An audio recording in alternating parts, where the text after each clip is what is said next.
તો બાળકો આપણે લાસ્ટ ટાઈમ આપણે પ્રાદેશિક અર્થશાસ્ત્રમાં ખાસ કરીને 4 લેક્ચર આપણે એમસીક્યુના જોયા.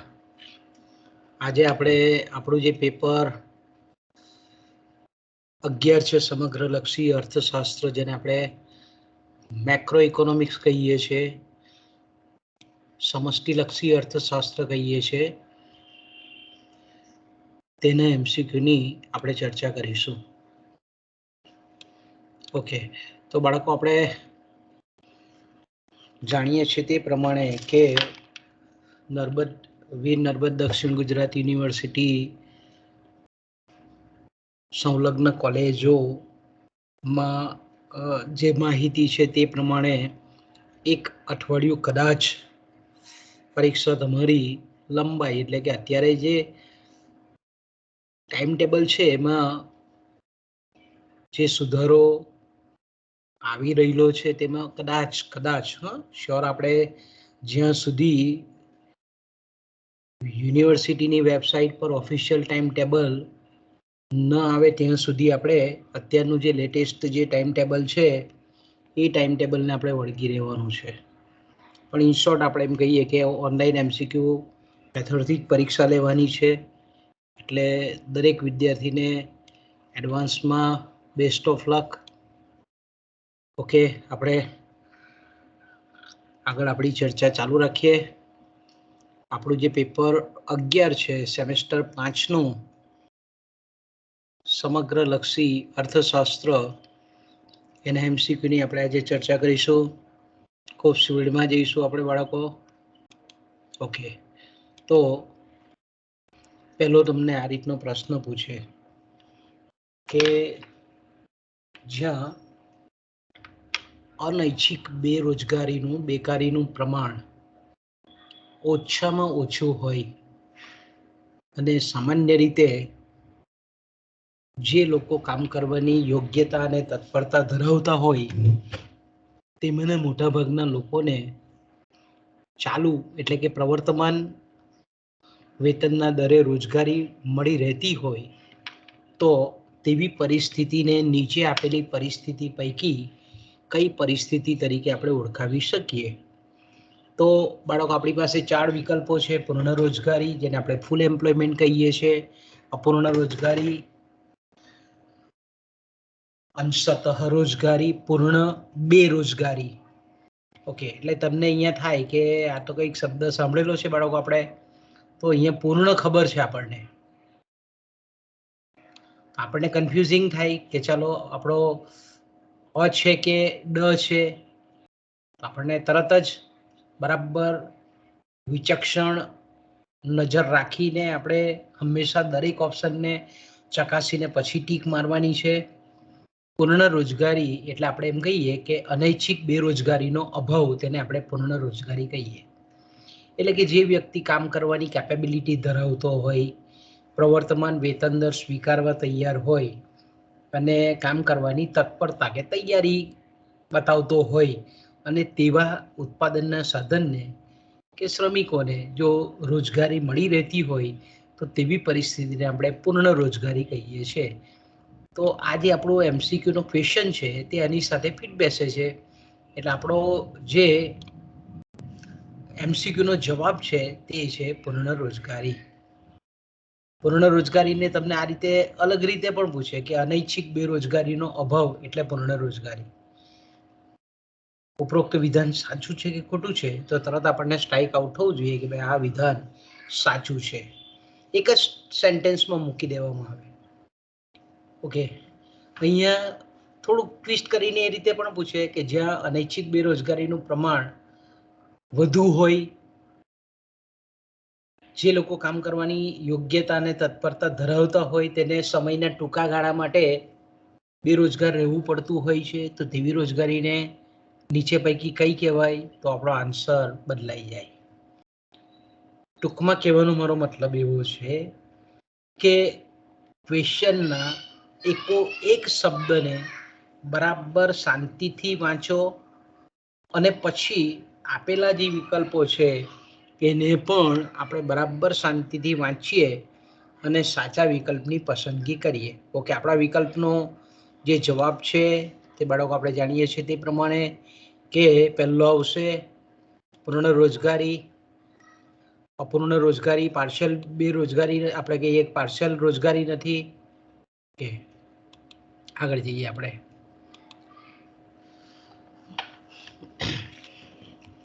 જે અર્થશાસ્ત્રને વિશિષ્ટ આર્થિક એકમો સાથે નિસ્બત છે, સંબંધ છે, લાગે વળગે છે, એમાં વ્યક્તિગત આર્થિક એકમોના વર્તનનો ઊંડાણથી અભ્યાસ કરવામાં આવે છે. વિશ્લેષણની આ પદ્ધતિ વ્યક્તિગત આર્થિક એકમ પર માઇક્રોસ્કોપ એટલે કે સૂક્ષ્મદર્શક યંત્ર મૂકે છે અને તેના કાર્યને ઝીણવટથી નિહાળે છે, તથા જે અર્થશાસ્ત્રમાં આપણે વૃક્ષને નિહાળીએ છીએ, જંગલને નહીં, તેવા અર્થશાસ્ત્રને, તેવી આર્થિક વિશ્લેષણ પદ્ધતિને, તેવી આર્થિક વિશ્લેષણ પદ્ધતિ પર રચાયેલા અર્થશાસ્ત્રને નીચે પૈકી શું કહેવામાં આવે છે? તો બાળકો અહીંયા તમે જોઈ શકો છો કે આ જે વ્યાખ્યા છે, આપણે F5માં સેમેસ્ટર 1માં આપણું પેપર હતું એકમલક્ષી અર્થશાસ્ત્ર. આ એની વ્યાખ્યા છે, કારણ કે આપણે F5માં ઓલરેડી ભણી ગયા છે આખું પેપર, ને શરૂઆતમાં જ આપણે વિશ્લેષણ પદ્ધતિ પર રચાયેલા અર્થશાસ્ત્રની આપણે સમજૂતી મેળવેલી છે કે સમગ્ર અર્થતંત્રનો નહીં, પરંતુ અર્થતંત્રના વ્યક્તિગત કોઈ એક આર્થિક ઘટકનો જ્યારે અભ્યાસ કરાતો હોય અને એનો અભ્યાસ કર્યા પછી એના વર્તન, એની સમતુલાને આપણે તારવી અને સમગ્ર અર્થતંત્રમાં આ જ પ્રકારના વ્યક્તિગત એકમો, વ્યક્તિગત આર્થિક નિર્ણયો લેતા ઘટકો આ જ રીતનું વર્તન કરતા હશે એવી તારવવાની પદ્ધતિને આપણે એકમલક્ષી, વ્યક્તિલક્ષી, સૂક્ષ્મલક્ષી આર્થિક વિશ્લેષણ પદ્ધતિ કહીએ છીએ. અને એના પર આ પદ્ધતિનો ઉપયોગ કરીને જે કંઈ પણ સિદ્ધાંતો કે નિયમો તારવીએ છે એના સંકુલને આપણે એકમલક્ષી અર્થશાસ્ત્ર, સૂક્ષ્મલક્ષી અર્થશાસ્ત્ર, માઇક્રો ઇકોનોમિક્સ આપણે કહીએ છીએ. ઓકે, તો આપણો જવાબ આવશે બાળકો એકમલક્ષી અર્થશાસ્ત્ર. આપણે બીજા પણ વિકલ્પો જોઈએ. સમગ્રલક્ષી અર્થશાસ્ત્ર, જેને આપણે મેક્રો ઇકોનોમિક્સ કહીએ છીએ, કે જેમાં એકનો નહીં પણ ઘણા બધા સમગ્ર કુલ પરિમાણોનો અભ્યાસ થાય છે. બૃહદલક્ષી, તો કે ભાઈ એ પણ આપણે સમગ્રલક્ષી અર્થશાસ્ત્રનું જ બીજું નામ છે. સમષ્ટિલક્ષી, તો કે ભાઈ એ પણ આપણે મેક્રો ઇકોનોમિક્સનું એટલે કે સમષ્ટિલક્ષી અર્થશાસ્ત્રનું નામ છે. તો આ જે વ્યાખ્યા છે એ વ્યાખ્યા આપણને એકમલક્ષી અર્થશાસ્ત્રની વ્યાખ્યા છે. એટલે આપણો આન્સર કયો આવશે? એકમલક્ષી અર્થશાસ્ત્ર. એટલે બાળકો આમાં ઘણી વખત તમને આ વ્યાખ્યા આપી દેવામાં આવે અને પછી નીચે અહીંયા નીચે એવું લખી દેવામાં આવે કે ભાઈ આ એકમલક્ષી અર્થશાસ્ત્રની વ્યાખ્યા આપનાર અર્થશાસ્ત્રી કોણ છે? આ વ્યાખ્યા આપણને કયું શાસ્ત્ર સૂચવે છે એ પ્રશ્ન મેં બનાવીને મૂકેલો છે, પણ આ જ વ્યાખ્યા કોઈ અર્થશાસ્ત્રીના પરિપ્રેક્ષ્યમાં પણ પૂછવામાં આવે કે ઉપરોક્ત વ્યાખ્યા કયા અર્થશાસ્ત્રી આપેલી છે, તો અહીંયા નામ અલગ અલગ આપી દે. કેઇન્સ, ફિશર, પીગો, બોલ્ડિંગ, મેકનલ, કોઈ પણ એક નામ આપી દે. આ કોઈ પણ 4-5 નામ આવે, એમાંથી એક સાચું નામ અંદર છુપાયેલું હોય. ઓકે, તો ટૂંકમાં આપણે કહીએ કે આપણો જે પ્રશ્ન છે તેની સાથે સંલગ્ન વિકલ્પો કયા છે એ વિકલ્પની આપણે બરાબર ધ્યાનથી પસંદગી કરીને પછી જવાબ આપો. ઓકે, આગળ જઈએ બાળકો આપણે. ઓકે, એકમલક્ષી અર્થશાસ્ત્રના કાર્યક્ષેત્રમાં નીચે પૈકી કોનો, કયા વિકલ્પનો સમાવેશ થતો નથી? ઓકે, જો બાળકો અહીંયા તમે બરાબર જોજો. હા, શું કહે છે? એકમલક્ષી અર્થશાસ્ત્રના કાર્યક્ષેત્રમાં, અભ્યાસ ક્ષેત્રમાં, વિષય વસ્તુમાં નીચે આપેલા વિકલ્પો પૈકી કયા વિકલ્પનો સમાવેશ થતો નથી? ઓકે, તો આપણે યાદ કરીએ કે એકમલક્ષી અર્થશાસ્ત્રનું જે અભ્યાસ ક્ષેત્ર છે એ પ્રમુખગત રીતે જે આપણે એફઆઈમાં ભણી ગયા છે, વહેંચાયેલું છે, તે આપણને ખબર છે. વસ્તુ કે સેવાનું મૂલ્ય નિર્ધારણ, સાધનોનું એટલે કે ઉત્પાદનના સાધનોનું મૂલ્ય નિર્ધારણ, વસ્તુના મૂલ્ય નિર્ધારણમાં આપણે જોયેલું હતું તે પ્રમાણે કે માંગ અને પુરવઠાનો એટલે કે ઉત્પાદન ખર્ચનો સિદ્ધાંત, એ બંનેની થિયરીનો સમાવેશ થાય. પછી સાધનોનું મૂલ્ય નિર્ધારણ કે જેમાં ઉત્પાદનના સાધનોના વળતર દર કઈ રીતે નક્કી થાય એ સમજાવતી જે થિયરીઓ છે. ભાડાનો સિદ્ધાંત છે, વ્યાજના સિદ્ધાંતો છે, નફાના સિદ્ધાંતો છે. ભાડાના સિદ્ધાંતો આપણે કહીએ ભાડું, વેતન, વ્યાજ, વેતનના સિદ્ધાંતો પણ આવી જાય. એટલે આપણે એમ કહી શકીએ કે એકમલક્ષી અર્થશાસ્ત્રના કાર્યક્ષેત્રમાં વસ્તુનું મૂલ્ય નિર્ધારણ આવી જાય છે, સાધનોનું મૂલ્ય નિર્ધારણ આવી જાય છે, અને પછી ત્રીજો આપણે જોયેલો હતો, ત્રીજી જેની શાખા આપણે જોયેલી હતી એફઆઈમાં, એ છે આર્થિક કલ્યાણનો સિદ્ધાંત, કે જેમાં રાષ્ટ્રીય આવક વ્યક્તિગત ઉત્પાદનના સાધનોને યોગ્ય રીતે વહેંચાયેલી છે કે કેમ, રાષ્ટ્રીય આવકની વહેંચણી અથવા તો આવકની વહેંચણી, જે રાષ્ટ્રીય આવકનું ઉત્પાદન થાય છે અને વહેંચણી વ્યક્તિ દીઠ યોગ્ય રીતે વહેંચાયેલી છે કે અયોગ્ય રીતે વહેંચાયેલી છે. આવા બધા જે આપણે એમ કહીએ કે કલ્યાણલક્ષી જે સિદ્ધાંતો છે, ખાસ કરીને હેનરી કેરે છે, પછી પીગુ છે, ઇવન આપણે અમર્ત્ય સેન છે, આ બધાના જે કંઈ પણ વિચારો છે તે મોટેભાગે આપણે કહીએ કે કલ્યાણલક્ષી અર્થશાસ્ત્ર પર આધારિત છે.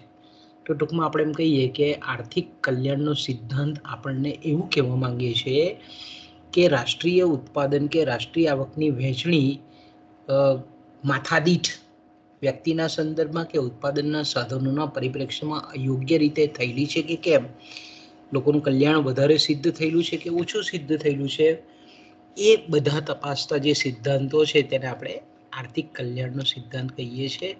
અને એમાં ખાસ કરીને આપણે વ્યક્તિગત ઘટકને ધ્યાનમાં રાખીને આપણે કલ્યાણની ખાસ કરીને ચર્ચા કરીએ છીએ. એટલે આર્થિક કલ્યાણનો સિદ્ધાંત પણ એકમલક્ષી અર્થશાસ્ત્રના કાર્યક્ષેત્રમાં આવી જાય છે. તો આપણે એમ કહીએ કે આ 3 આવી જાય છે. તો આપણે ચોથો પણ જોઈ લઈએ, ડી વિકલ્પ, કે ભાઈ આવક અને રોજગારીનું નિર્ધારણ, એટલે અર્થતંત્રની કુલ આવક અને અર્થતંત્રની કુલ રોજગારીનું નિર્ધારણ. તો આપણે જાણીએ છીએ તે પ્રમાણે કે આવક અને રોજગારીનું નિર્ધારણ સમગ્ર અર્થતંત્રના પરિપ્રેક્ષ્યમાં આપણે જોઈએ તો એ સમગ્રલક્ષી અર્થશાસ્ત્રના કાર્યક્ષેત્રમાં આવે છે. તો એકમલક્ષી અર્થશાસ્ત્રના કાર્યક્ષેત્રમાં નીચે પૈકી કોનો સમાવેશ થતો નથી? તો કે આવક અને રોજગારીના નિર્ધારણના જે કંઈ પણ સિદ્ધાંતો છે એનો સમાવેશ એકમલક્ષી અર્થશાસ્ત્રના કાર્યક્ષેત્રમાં થતો નથી. ઓકે બાળકો, આગળ જઈએ.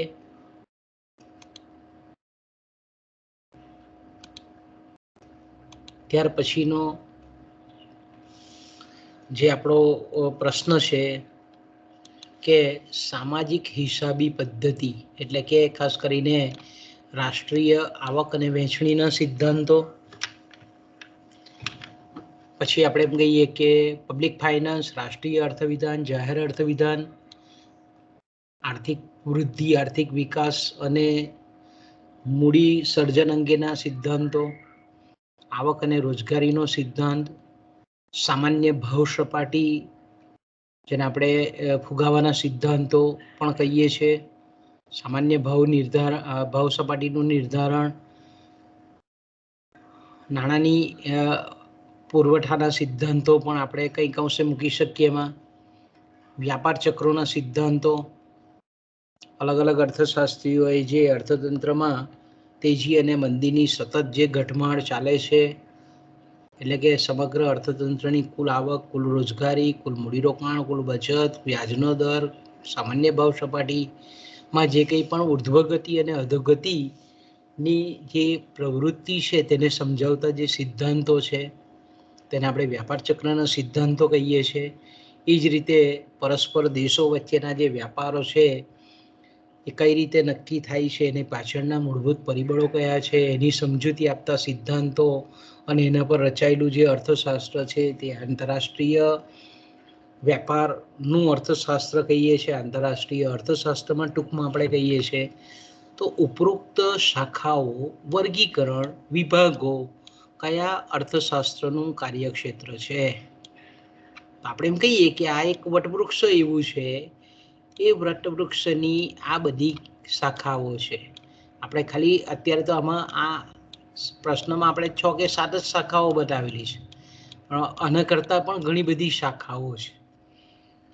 આ કયું અર્થશાસ્ત્ર છે, તેનું અભ્યાસ ક્ષેત્ર આ બધા જ સિદ્ધાંતો, ઉપરોક્ત દર્શાવેલા વર્ગીકરણો, વિભાગો, શાખાઓ આવી જાય છે.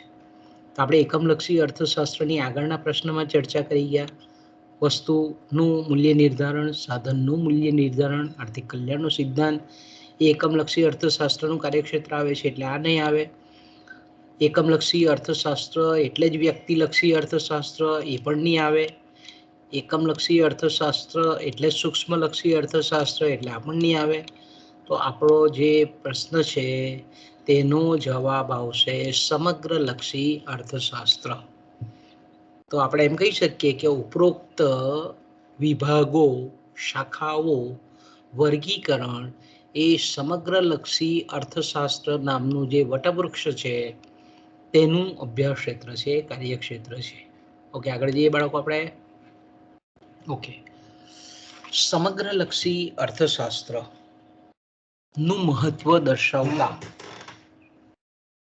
ઓકે, સમગ્રલક્ષી અર્થશાસ્ત્રનું મહત્વ દર્શાવતા મુદ્દાઓ પૈકીના કયા મુદ્દાઓનો સમાવેશ થતો નથી? એટલે અહીંયા તમને 5 વિકલ્પો આપી દીધેલા છે. આ 5 વિકલ્પોમાંથી કયો મહત્વ દર્શાવતો જે વિકલ્પ છે તે સમગ્રલક્ષી અર્થશાસ્ત્રનું મહત્વ દર્શાવતું નથી? શબ્દ કયો છે પ્રશ્ન બાળકો? અહીંયા નથી. કયા મુદ્દાનો સમાવેશ થતો નથી? તો આપણે જોઈ લઈએ કે ભાઈ સમગ્રલક્ષી અર્થશાસ્ત્ર એ આજે કોઈ પણ અર્થવ્યવસ્થાવાળું, આર્થિક રચનાવાળું અર્થતંત્ર હોય એમાં ડગલે ને પગલે એનો ઉપયોગ થાય છે. દાખલા તરીકે એ મૂડીવાદી હોય, સમાજવાદી હોય, મિશ્ર અર્થતંત્ર હોય, દરેક પ્રકારની અર્થરચનામાં આપણે એમ કહીએ કે સમગ્રલક્ષી અર્થશાસ્ત્રનો ઉપયોગ ડગલે ને પગલે આપણને થતો જોવા મળે છે. તો એનું મહત્વ દિન પ્રતિદિન વધતું જાય છે. તો આપણે જોઈ શકીએ છીએ કે ભાઈ મહત્વના મુદ્દાઓ નીચે પૈકીને આપણે વારાફરતી તપાસીએ કે દાખલા તરીકે પહેલું આપણે એમ કહીએ કે સરકારની આર્થિક નીતિઓના યોગ્ય ઘડતર, સરકારની જે આર્થિક નીતિ છે તેની રચના કરવા માટે અને સફળ અમલ માટે સમગ્રલક્ષી અર્થશાસ્ત્રનો અભ્યાસ જરૂરી છે. ઓકે, તો બરાબર છે કે ભાઈ આ મહત્વ દર્શાવે છે કે સરકાર, આજે આપણે જાણીએ છીએ કે અર્થતંત્રના જે સામૂહિક પરિબળો છે, કુલ પરિમાણો છે, એને ધ્યાનમાં રાખીને આર્થિક નીતિ ગણે છે. એટલે સમગ્રલક્ષી અર્થશાસ્ત્રની એમાં આવશ્યકતા ઊભી થાય. ઓકે, સમગ્રલક્ષી અર્થશાસ્ત્રનું મહત્વ આપણે બીજું પણ તપાસીએ કે એકમલક્ષી અર્થશાસ્ત્રની રચના અને વિકાસ માટે. તો આપણે જાણીએ છીએ તે પ્રમાણે કે એકમલક્ષી અર્થશાસ્ત્ર એટલે વ્યક્તિગત નિર્ણય લેતા જે આર્થિક ઘટક છે એના સિદ્ધાંતો તારવતું અર્થશાસ્ત્ર છે. તો કે જ્યારે પણ એકમલક્ષી અર્થશાસ્ત્રના સિદ્ધાંતોની રચના થતી હોય ત્યારે માત્ર એક ઘટકના જ વર્તનને ધ્યાનમાં રાખીને સિદ્ધાંતોની રચના નથી થતી, પણ એક જેવા એક માણસ છે, એ માણસ છે અથવા તો એક વસ્તુ છે, વસ્તુના પરિપ્રેક્ષ્યમાં, વ્યક્તિના પરિપ્રેક્ષ્યમાં, કોઈ વસ્તુની કિંમતના પરિપ્રેક્ષ્યમાં એક એકમને તપાસ્યા પછી એવા સમરૂપ એકમોને તપાસી અને પછી આપણે એકમલક્ષી અર્થશાસ્ત્રના સિદ્ધાંતોની રચના થાય છે. કે દાખલા તરીકે માર્શલે જ્યારે પણ નિયમ તારવેલો હોય ત્યારે સમાન ગુણી વસ્તુ લઈ અને અલગ અલગ વ્યક્તિને અલગ અલગ કિંમતના પરિપ્રેક્ષ્યમાં એ વ્યક્તિની માંગ કેવી છે કિંમતના પરિપ્રેક્ષ્યમાં એનો ચિતાર મેળવો.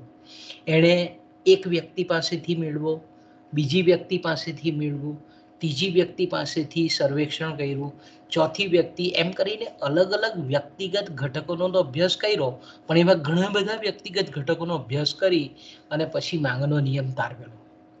તો આપણે એમ કહીએ કે એકમલક્ષી અર્થશાસ્ત્રના દરેક જે સિદ્ધાંતો છે એની રચના ભલે વ્યક્તિગત અભ્યાસ છે, પણ ઘણા બધા એવા વ્યક્તિગત ઘણા બધા અભ્યાસોનો અભ્યાસ કર્યા પછી એ સિદ્ધાંતોની રચના થાય છે.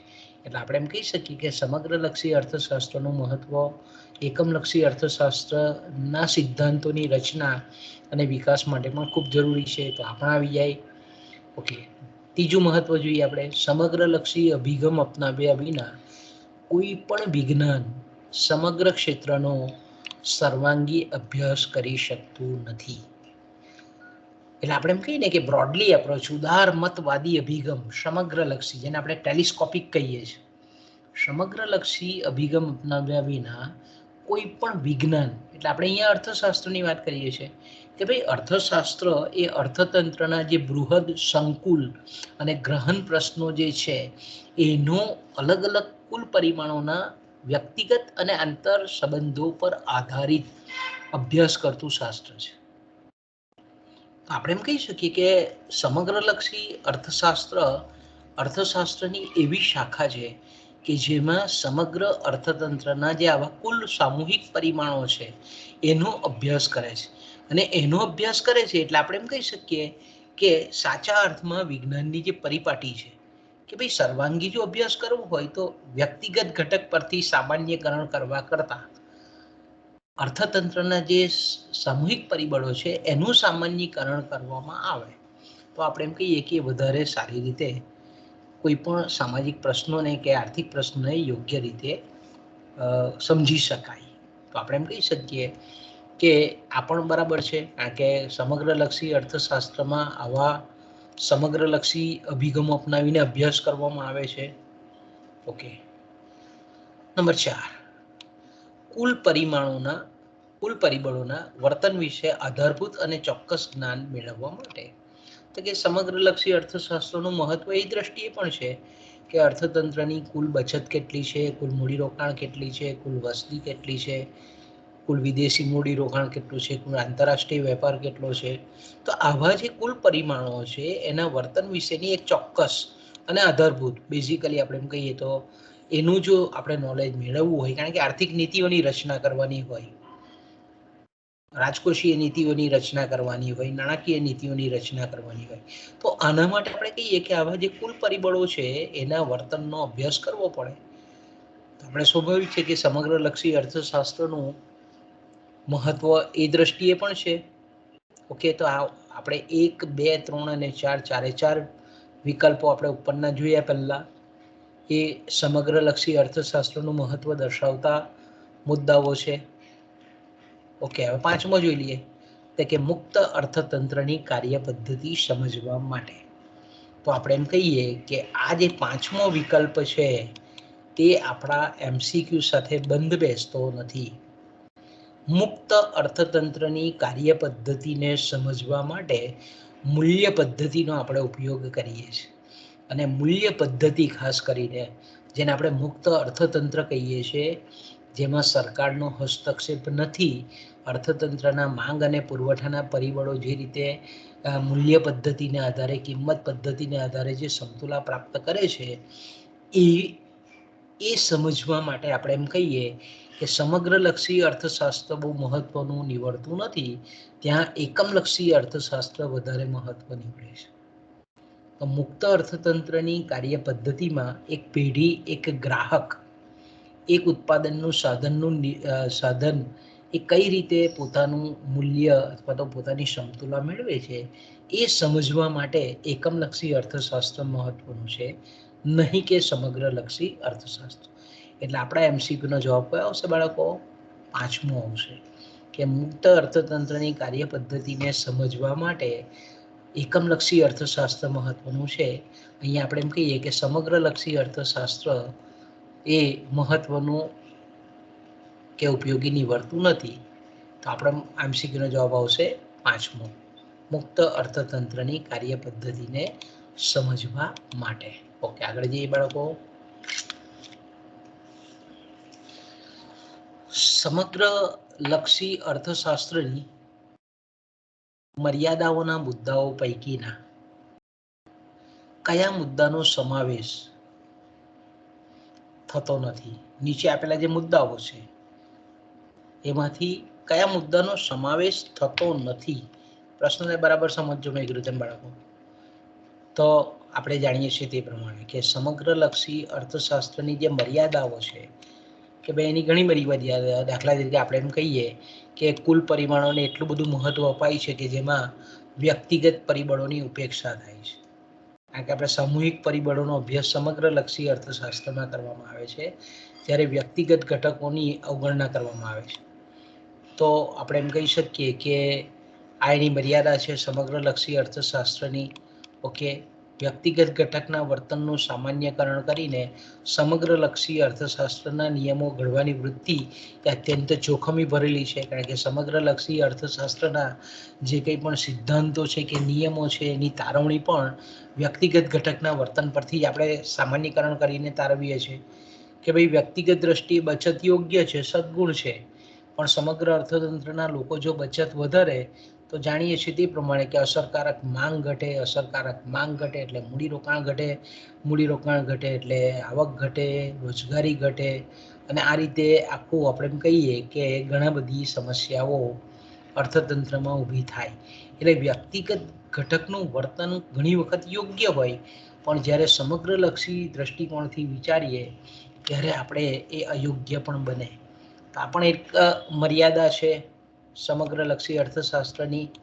ઓકે, જો વિચારણા હેઠળના કુલ પરિમાણો અતિશય મોટી સંખ્યામાં હોય અને તેમને જો યોગ્ય ચોક્કસ નિર્દેશ અથવા ભર નિર્દેશ કરેલ ન હોય તો તેઓ કોઈ પણ રીતે મદદરૂપ નીવડતા નથી. આ રીતના કરવામાં આવેલા અભ્યાસો અસ્પષ્ટ બની જાય છે. દાખલા તરીકે આપણે એમ કહીએ કે ભાઈ સામાન્ય ભાવ સપાટી, તો કે સામાન્ય ભાવ સપાટી એટલે શું?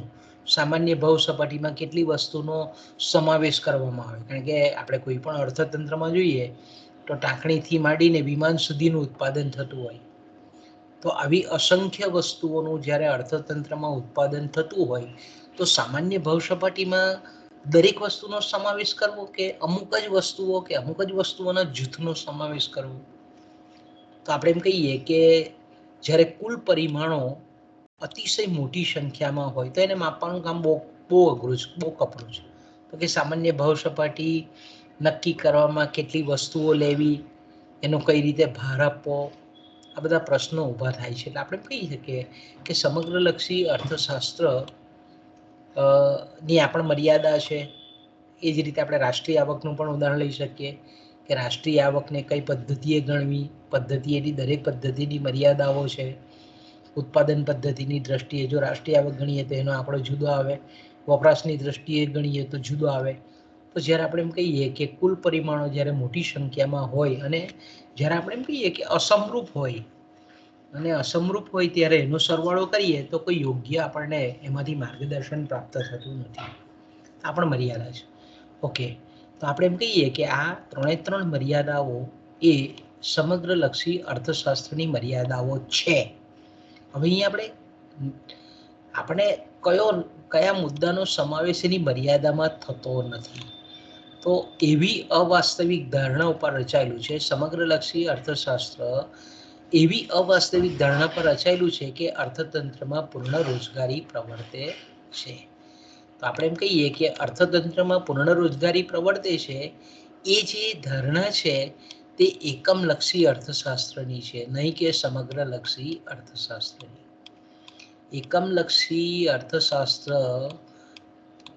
માં આપણે જાણીએ છીએ તે પ્રમાણે કે મુક્ત અર્થતંત્રની જે ભાવ પદ્ધતિ દ્વારા, મૂલ્ય પદ્ધતિ દ્વારા જે કંઈ પણ આપણે સમતુલાઓ સમજીએ છીએ એ સમતુલાના સંદર્ભમાં આપણે અર્થતંત્રમાં બે ધારણાઓ કરવી પડે છે.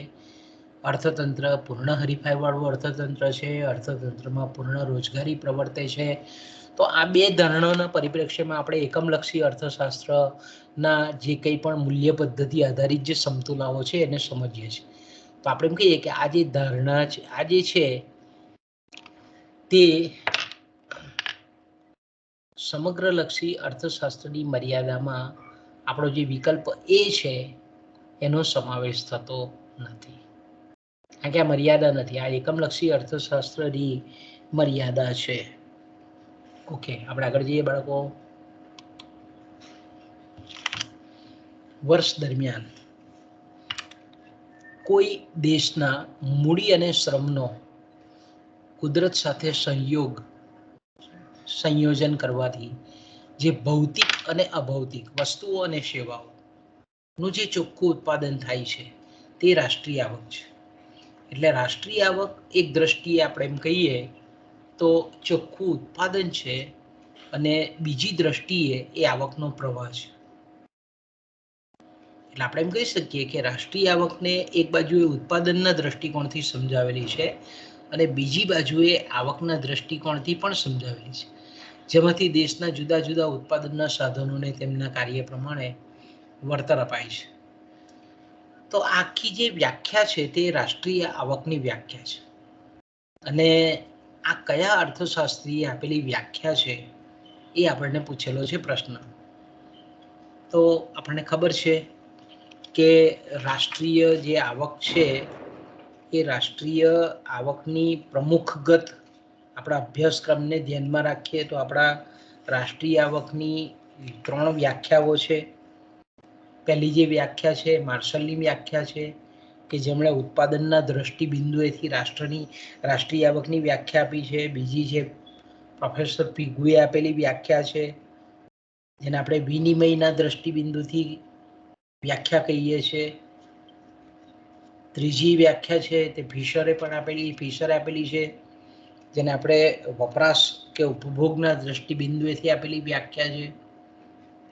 સેમ્યુલ્સન કે જેમણે પણ આપણે એમ કહીએ કે જે ફિશરની વ્યાખ્યા છે એ ફિશરની વ્યાખ્યાને પણ એમણે આપણે એમ કહીએ કે અનુમતિ આપી છે, એને ફોલોઅપ કરી છે સેમ્યુલ્સને પણ, એટલે કે સપોર્ટ કરેલો છે ફિશરની વ્યાખ્યાને.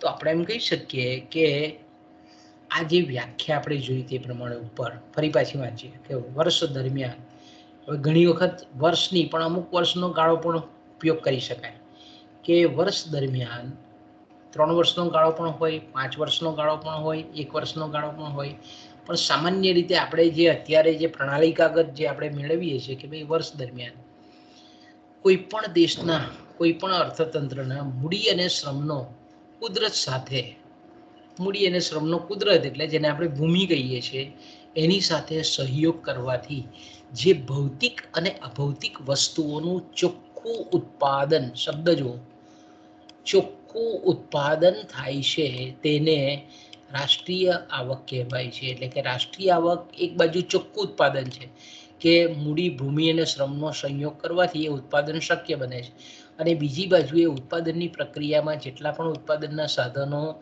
જોડાય છે એને વળતર સ્વરૂપે આવક પ્રાપ્ત થાય છે.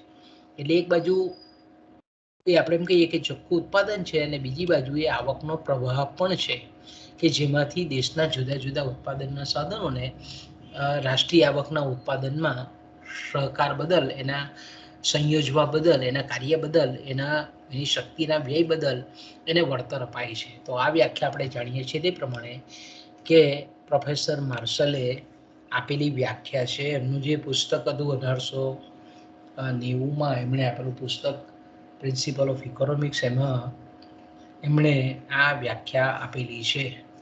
ઓકે, તો આમાંથી બાળકો આપણે કોઈ પણ વ્યાખ્યા મૂકે, જો હિક્સની વ્યાખ્યા પણ મૂકે, સેમ્યુલ્સનની વ્યાખ્યા પણ મૂકે, પિગુની વ્યાખ્યા પણ મૂકે, ફિશરની વ્યાખ્યા પણ પૂછે, કોઈ પણ વ્યાખ્યા તમને ઉપર મૂકે ને આ અર્થશાસ્ત્રીઓના નામ યથાવત રાખે તો આપણો જવાબ કઈ વ્યાખ્યા છે. એટલે બેઝિકલી તમારે વ્યાખ્યાઓ બરાબર વાંચીને તૈયાર કરી દેવાની.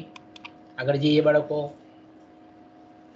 કે રાષ્ટ્રીય આવક બરાબર આપણને સૂત્ર આપી દીધું છે કે રાષ્ટ્રીય આવક બરાબર વ્યક્તિગત આવક ઓછા બદલા ચૂકવણીઓ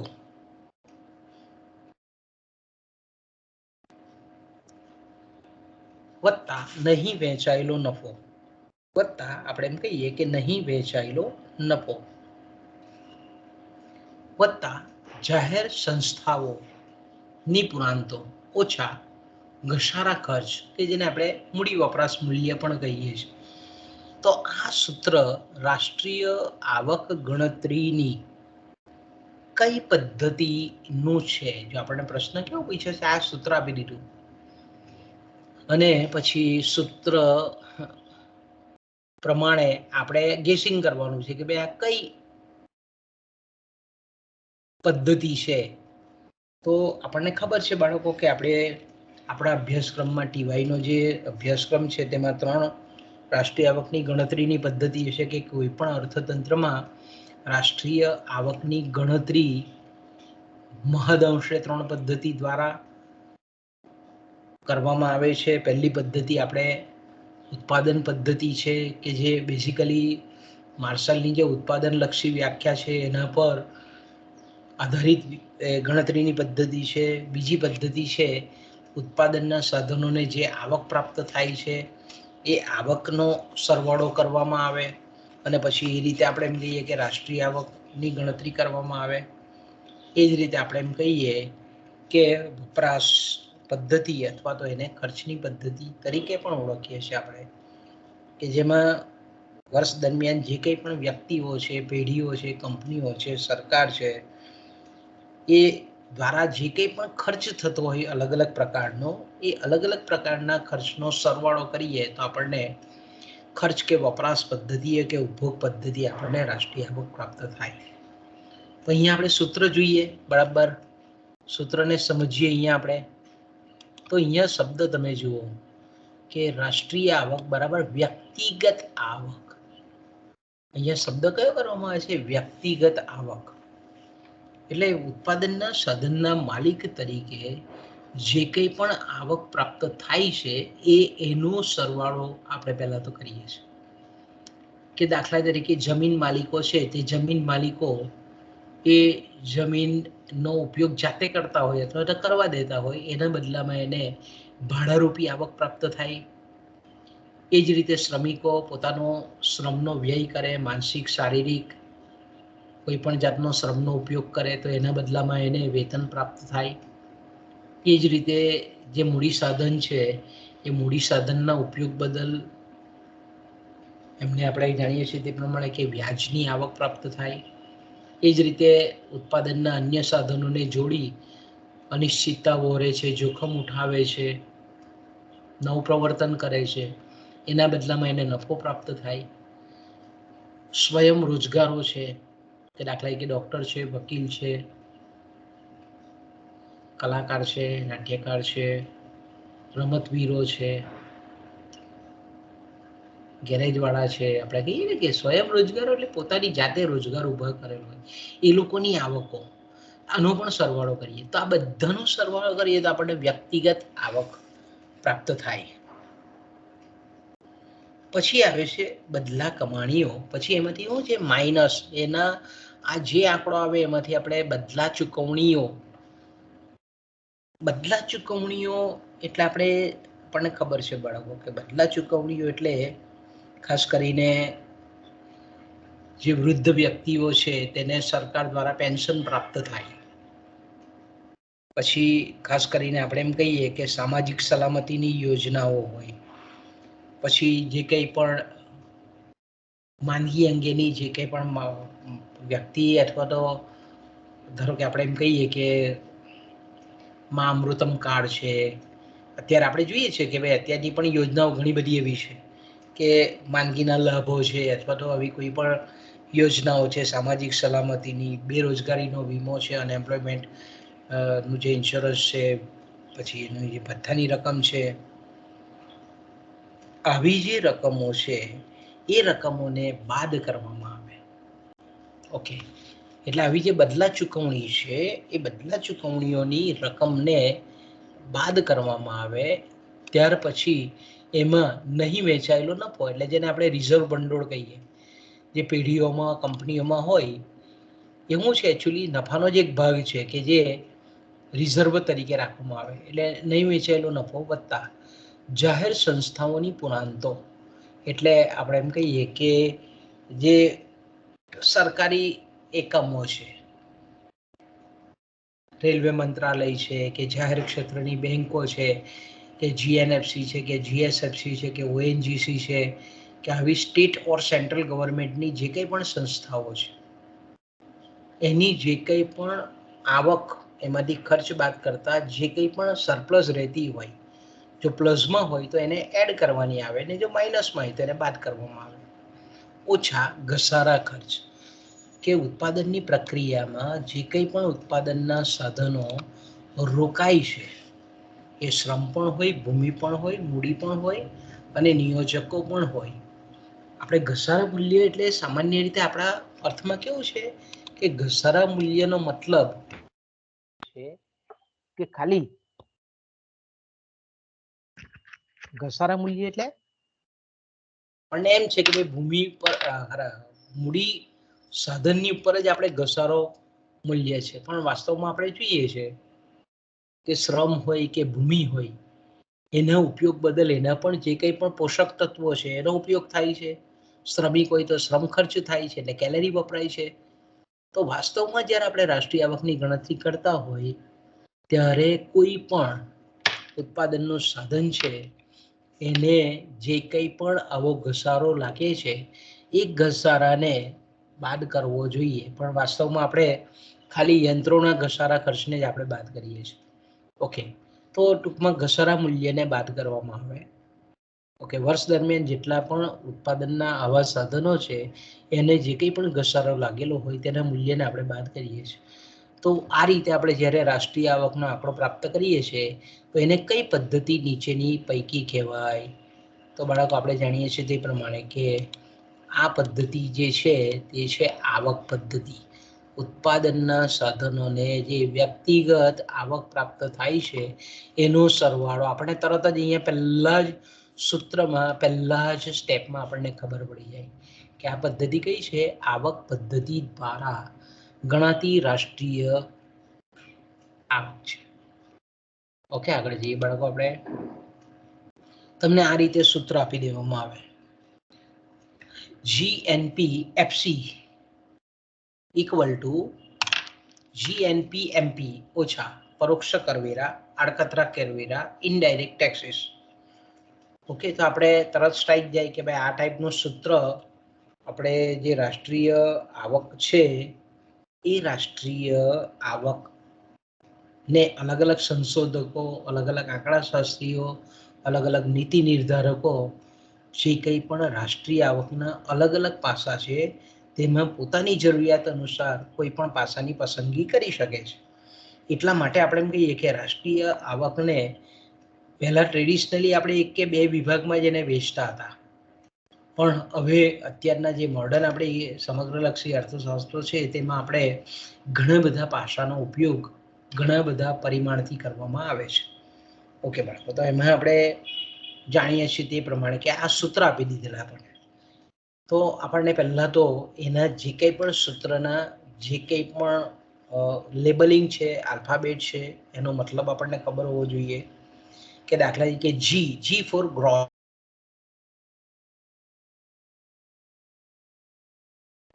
P ફોર પ્રોડક્ટ ઉત્પાદન પેદાશ, F એટલે ફેક્ટર, C એટલે કોસ્ટ. તો અહીંયા આપણને પહેલા જ એનો મતલબ આપણે જો એનું એક્સપ્લેનેશન કરીએ તો આપણને તરત ખબર પડી જાય કે કુલ રાષ્ટ્રીય પેદાશ સાધન ભાવોએ, F એટલે ફેક્ટર એટલે ઉત્પાદનનું સાધન, ઉત્પાદનના સાધનોના ભાવો એ કોસ્ટ એટલે ખર્ચે કુલ રાષ્ટ્રીય પેદાશ છે અને એનું આ સૂત્ર છે. ઓકે, તો અહીંયા આપણે જેવું આનું ઇંગ્લિશનું આપણે કહીએ કે એનું આ જ જો તમે બરાબર ઇન્ટરપ્રિટેશન કરી નાખો, FC એટલે ફેક્ટર કોસ્ટ, MP એટલે માર્કેટ પ્રાઇસ, બજાર કિંમત હોય, પ્રવર્તમાન કિંમત હોય, બજારમાં ચાલતા ભાવ હોય, એમાંથી જ્યારે આપણે એમ કહીએ કે રાષ્ટ્રીય આવકને જ્યારે બજાર ભાવોએ કુલ રાષ્ટ્રની આવક આપણે ગણીએ એમાંથી આડકતરા પરોક્ષ કરવેરાને જો બાદ કરીએ તો આપણને મળે છે કુલ રાષ્ટ્રીય પેદાશ સાધન ભાવોએ. ફરી પાછું આપણે બેકમાં જવાનું કે ભાઈ જીએનપી એમપી એટલે શું, તો કે ભાઈ અર્થતંત્રમાં વર્ષ દરમિયાન કોઈ પણ વર્ષ દરમિયાન જેટલા પણ ઉત્પાદનના સાધનોએ કરેલું જે કંઈ પણ ઉત્પાદન મૂલ્ય છે, બજાર કિંમત હોય, બજાર ભાવ હોય, એની અલગ અલગ ક્ષેત્ર વાઇઝ આપણે ગણતરી કરી એનો ટોટલ મારીએ છીએ કે ભાઈ ખેતી ક્ષેત્રનું કુલ ઉત્પાદન કેટલા ઘઉંનું થયું તો એના ઘઉંના ભાવ, બજાર કિંમત, સરેરાશ કેટલા છે, ચોખા તો કે ચોખાનું કેટલું ઉત્પાદન થયું અને એના સરેરાશ ભાવો કેટલા છે, એટલે કુલ ઉત્પાદન અને એનું મૂલ્ય, એની બજાર કિંમત ગણીએ. એ રીતે ખેતી ક્ષેત્રની ગણીએ, ઔદ્યોગિક ક્ષેત્રની ગણીએ, સેવા ક્ષેત્રની ગણીએ, અન્ય આનુષંગિક ક્ષેત્રોની ગણીએ, ખાણ અને ખનિજ વિભાગની ગણીએ. બધાની ગણના પછી એ જે આંકડો આવે તેને આપણે જીએનપી એમપી કહીએ છીએ. એમાંથી સરકાર દ્વારા જે કંઈ પણ પરોક્ષ કરવેરાઓ, દાખલા તરીકે જીએસટી છે કે વેચાણ વેરો છે કે વેલ્યુ એડેડ ટેક્સ, આવા બધા જે ટેક્સ છે તેને આપણે બાદ કરીએ અને પછી જે મૂલ્ય મેળવીએ તેને આપણે કહીએ છીએ કુલ રાષ્ટ્રીય પેદાશ સાધન ભાવો, એ ફેક્ટર કોસ્ટ સાધન ભાવ, એને આપણે શું કહીએ છીએ? સાધન ભાવો. એટલે આપણો જવાબ બાળકો કયો આવશે? કુલ રાષ્ટ્રીય પેદાશ સાધન ભાવો. ઓકે, આગળ જઈએ બાળકો. આ રીતે તમે એનું ઇન્ટરપ્રિટેશન બરાબર સમજી લેવાનું કે G4 શું, N4 શું, P4 શું. અહીંયા તમને આ રીતે પ્રશ્ન આપી દે છે કે ઔદ્યોગિક ક્ષેત્ર, એના મુદ્દાઓ તમને આપેલા છે, પ્રશ્નના જ મુદ્દાઓ છે કે ઔદ્યોગિક ક્ષેત્ર મોટા એકમમાં થતા ઉત્પાદનની ગણતરી તો ઔદ્યોગિક ક્ષેત્રમાં ખાસ કરીને મોટા એકમોમાં, એટલે દાખલા તરીકે ટાટા કંપની છે, રિલાયન્સ કંપની છે, આવા મોટા એકમો જે છે એમાં જે ઉત્પાદન થાય છે એની ગણતરી કરવાનું સરળ છે. પરંતુ નાના અને જે ગૃહ ઉદ્યોગો, હાઉસહોલ્ડ ઇન્ડસ્ટ્રી જેને આપણે કહીએ છીએ, એમાં થતા ઉત્પાદનની ગણતરી કરવાનું કાર્ય ખૂબ કઠિન છે. આ પહેલી આપણે એમ કહીએ કે મુશ્કેલી છે. બીજી મુશ્કેલી છે જુદી જુદી વસ્તુઓ અને સેવાઓ સંબંધી વિશ્વાસપાત્ર કે આધારભૂત ચોક્કસ આંકડાઓ મેળવવાનું કાર્ય અતિ મુશ્કેલ છે. એટલે આપણે બે વાક્ય આપણે જોયા એટલે આપણને ખબર પડી જાય કે ભાઈ આ રાષ્ટ્રીય આવક ગણતરીની જે પદ્ધતિઓ છે તેની કોઈકની મર્યાદા છે. આપણે 3 પદ્ધતિ આપણા મગજમાં છે: આવક પદ્ધતિ, ઉત્પાદન પદ્ધતિ, ખર્ચ અથવા તો વપરાશ પદ્ધતિ. તો તરત આપણને સ્ટ્રાઇક જવી જોઈએ કે ભાઈ આ કઈ પદ્ધતિની મર્યાદાઓ છે. ઓકે. ત્રીજું છે અમુક દેશોમાં નિરક્ષરતા અને અજ્ઞાનતાનું પ્રમાણ ઊંચું હોવાને લીધે આવક અને ખર્ચ અંગેના હિસાબો વ્યવસ્થિત એ લોકો રાખી શકતા નથી અથવા તો રાખવા માંગતા નથી, રાખતા નથી. અને ચોથું, ઘણી બધી વસ્તુઓના ઉત્પાદનમાં બેવડી ગણતરી થવાની શક્યતાઓ છે. કે ભાઈ દાખલા તરીકે આપણે એક બાજુ કપાસનું પણ ઉત્પાદન મૂલ્યની ગણતરી કરીએ અને કપાસમાંથી બનતું જે સુતરાઉ કાપડ છે તેની પણ ગણતરી કરીએ. એ જ કપાસમાંથી સુતરાઉ દોરા બનતા હોય તો તેના મૂલ્યની પણ ગણતરી કરીએ. તો ટૂંકમાં આપણે એમ કહીએ કે ઘણી બધી વસ્તુઓના ઉત્પાદનમાં બેવડી કે તેવડી ગણતરી થવાની શક્યતાઓ હોય છે. તો આ મુશ્કેલીઓ કોની ગણતરીની મુશ્કેલીઓ છે? તો કે વેતન નિર્ધારણની ગણતરીની મુશ્કેલીઓ છે. એકદમ ઈઝી છે સવાલ, તો જવાબ ખૂબ ઈઝી છે. તો કે ના, આની આવે વેતન નક્કી કરવાની આ ગણતરીની પદ્ધતિ નહીં. ફુગાવાની ગણતરીની મર્યાદાઓ છે, ના પણ નથી. રાષ્ટ્રીય આવક ગણતરીની આ મર્યાદાઓ છે. ઘઉં સપાટી અંગેની ગણતરી, કારણ કે આપણે સમગ્ર લક્ષી અર્થશાસ્ત્રમાં આપણે ઉગીને આંખે આવે એવો એક આખો યુનિટ છે, એ છે રાષ્ટ્રીય આવક. અને રાષ્ટ્રીય આવકની ગણતરીની મર્યાદાઓ આપણે જો થોડુંક ઘણું વાંચેલું હોય ઉપર છેલ્લું તો પણ આપણને સ્ટ્રાઇક થઈ જાય કે આ મુશ્કેલીઓ રાષ્ટ્રીય આવક ગણતરીની મુશ્કેલીઓ છે. ઓકે બાળકો, આગળ જઈએ. આપણે તમને આ રીતે સૂત્ર આપી દઈએ કે રાષ્ટ્રીય કુલ નાણાકીય આવક 2019ના વર્ષની અને છેદમાં કુલ વસ્તી 2019ના વર્ષની. ઉપરોક્ત સૂત્ર શું દર્શાવે છે? નીચે તમને આપી દે છે અલગ અલગ વિકલ્પો. તો અહીંયા આપણને બતાવે છે કે 2019 વર્ષ 2019 ની કુલ નાણાકીય રાષ્ટ્રીય આવક છેદમાં વસ્તી.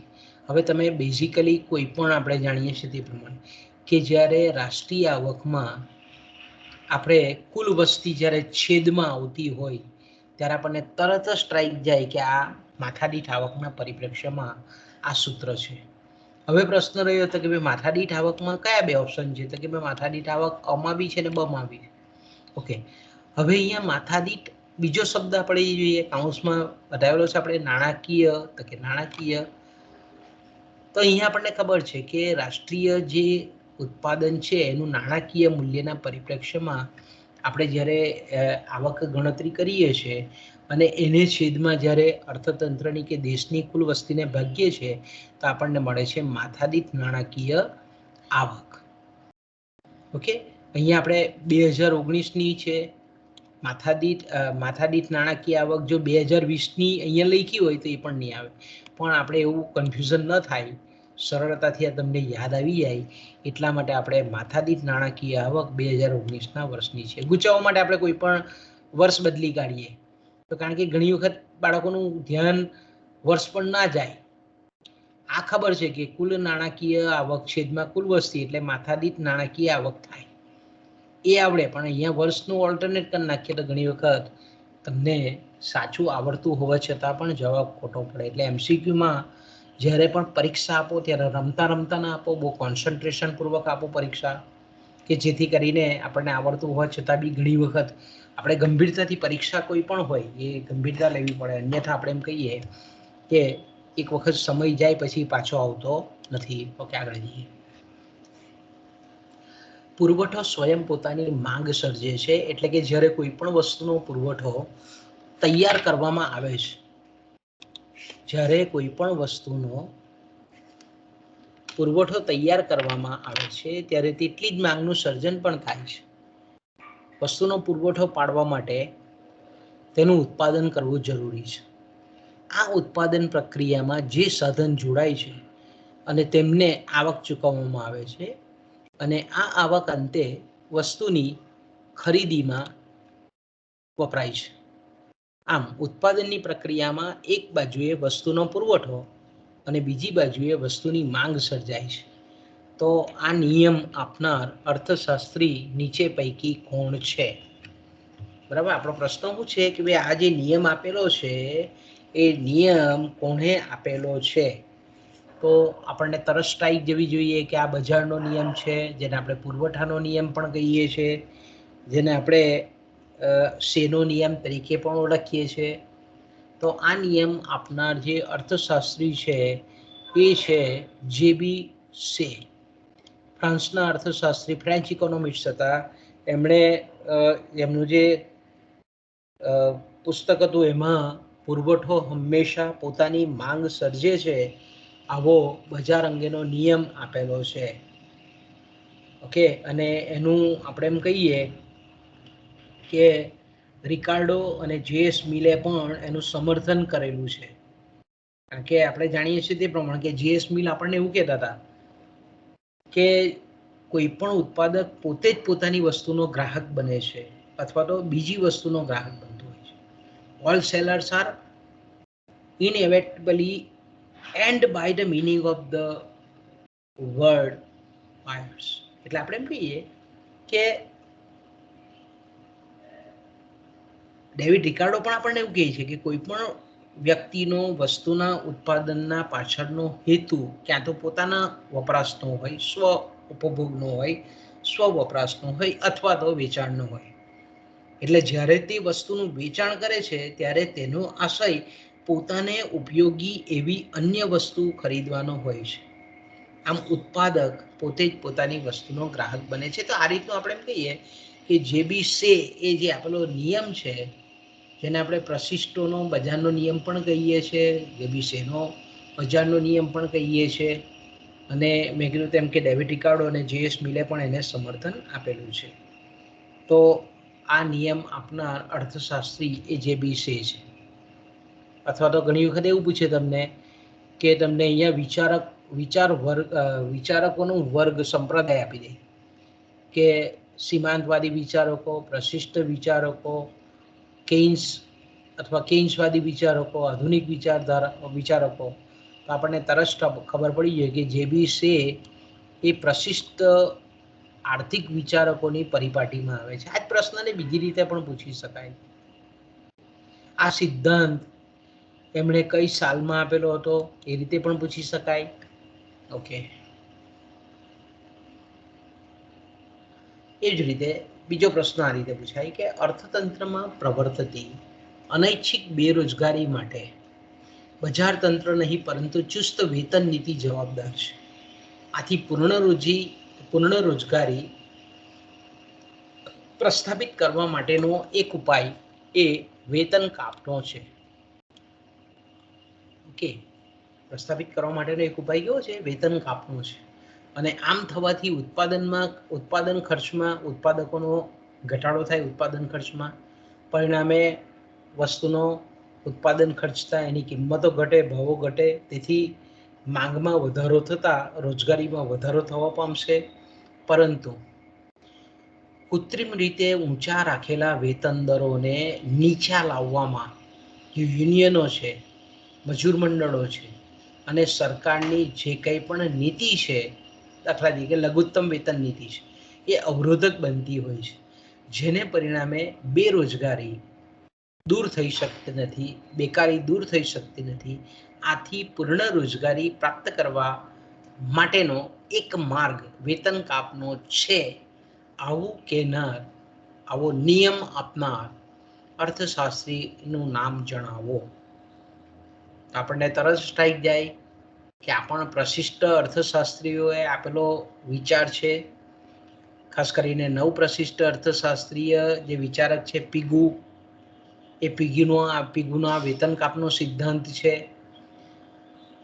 કે પ્રશિષ્ટ અર્થશાસ્ત્રીઓ, નવ પ્રશિષ્ટ અર્થશાસ્ત્રીઓ આપણને જાણીએ છીએ તે પ્રમાણે કે એમણે આવક અને રોજગારીના સિદ્ધાંતની સમજૂતી માટે ઘણી બધી ધારણાઓ કરેલી હતી. એમાંની એક ધારણા આપણે જાણીએ છીએ તે પ્રમાણે, પહેલી ધારણા એ લોકોની હતી કે અર્થતંત્રમાં મુક્ત હરીફાઈ છે, પૂર્ણ હરીફાઈ છે. અર્થતંત્રમાં ભાવતંત્ર મૂલ્ય પદ્ધતિ દ્વારા સમતુલા પ્રાપ્ત થાય છે. બચત અને જે મૂડીરોકાણ છે, એ બચત અને મૂડીરોકાણ એક સળંગ પ્રક્રિયા છે. અને ઉત્પાદન વધે તો પુરવઠો, એટલે કે પુરવઠો વધે તો માંગ પણ વધે છે. અર્થતંત્રમાં હંમેશા પૂર્ણ રોજગારી પ્રવર્તે છે. રાજ્યનો હસ્તક્ષેપ ખૂબ ઓછો છે. આવી બધી જે ધારણાઓ છે તેને આપણે પ્રશિષ્ટ અર્થશાસ્ત્રીની ધારણા કહીએ છીએ, પ્રશિષ્ટ વિચારકોની ધારણા કહીએ છીએ. તો આ જે ધારણા છે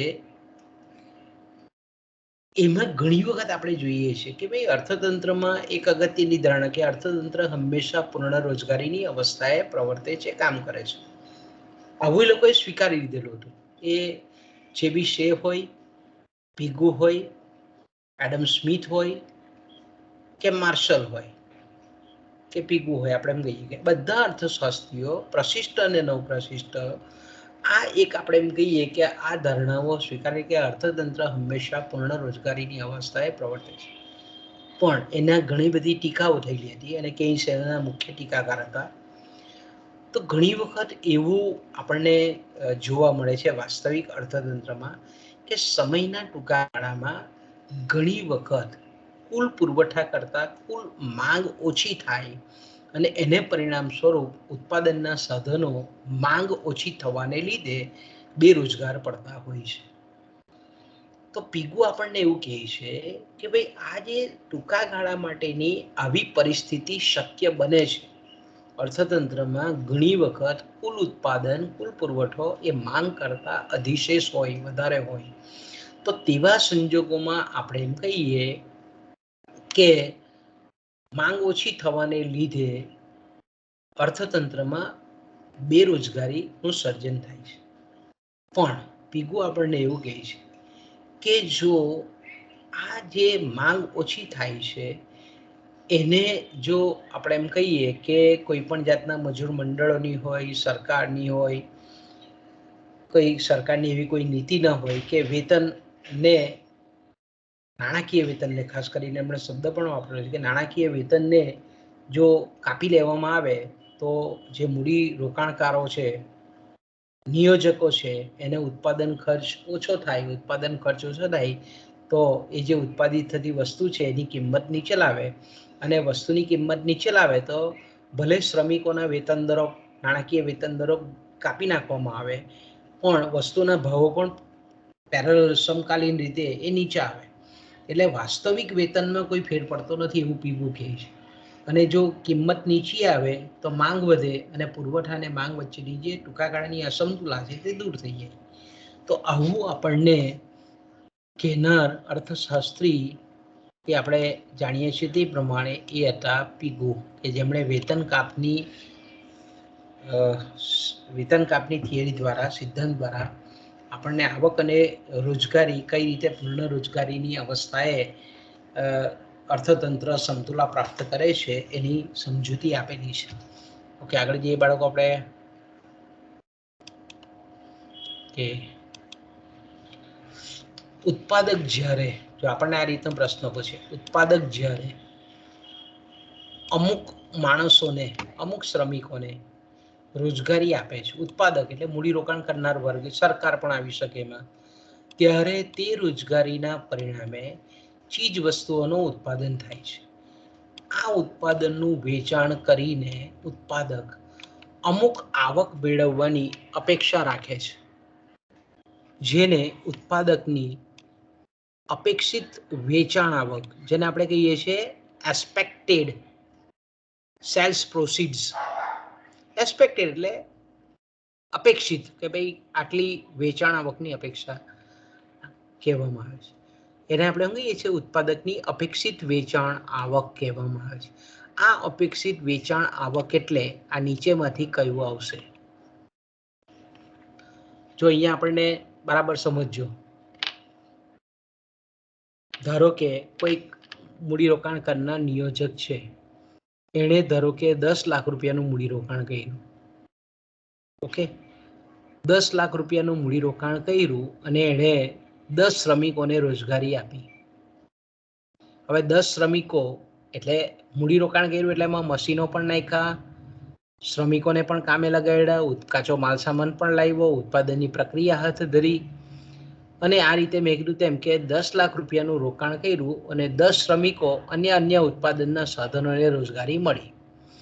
તો હવે આટલું 10 લાખનું રોકાણ કરવાથી નિયોજકો વિચારે કે ભાઈ હું 10 લાખનું રોકાણ કરું છું તો ઓછામાં ઓછી મને આવક, ખરા આપણે એમ કહીએ કે હું જે 10 લાખનું મૂડીરોકાણ કરું છું એને લીધે હું જે કંઈ પણ ચીજ વસ્તુ બનાવું છું, એ જે કંઈ પણ ચીજ વસ્તુ બનાવું છું એને વેચી અને ઓછામાં ઓછી આવક મને આટલી પ્રાપ્ત થવી જોઈએ. દાખલા તરીકે એને એવું વિચાર કર્યો કે ભાઈ હું 10 લાખનું મૂડીરોકાણ કરું છું તો ઓછામાં ઓછી મને 5 લાખ કે 3 લાખની આવક પ્રાપ્ત થવી જોઈએ.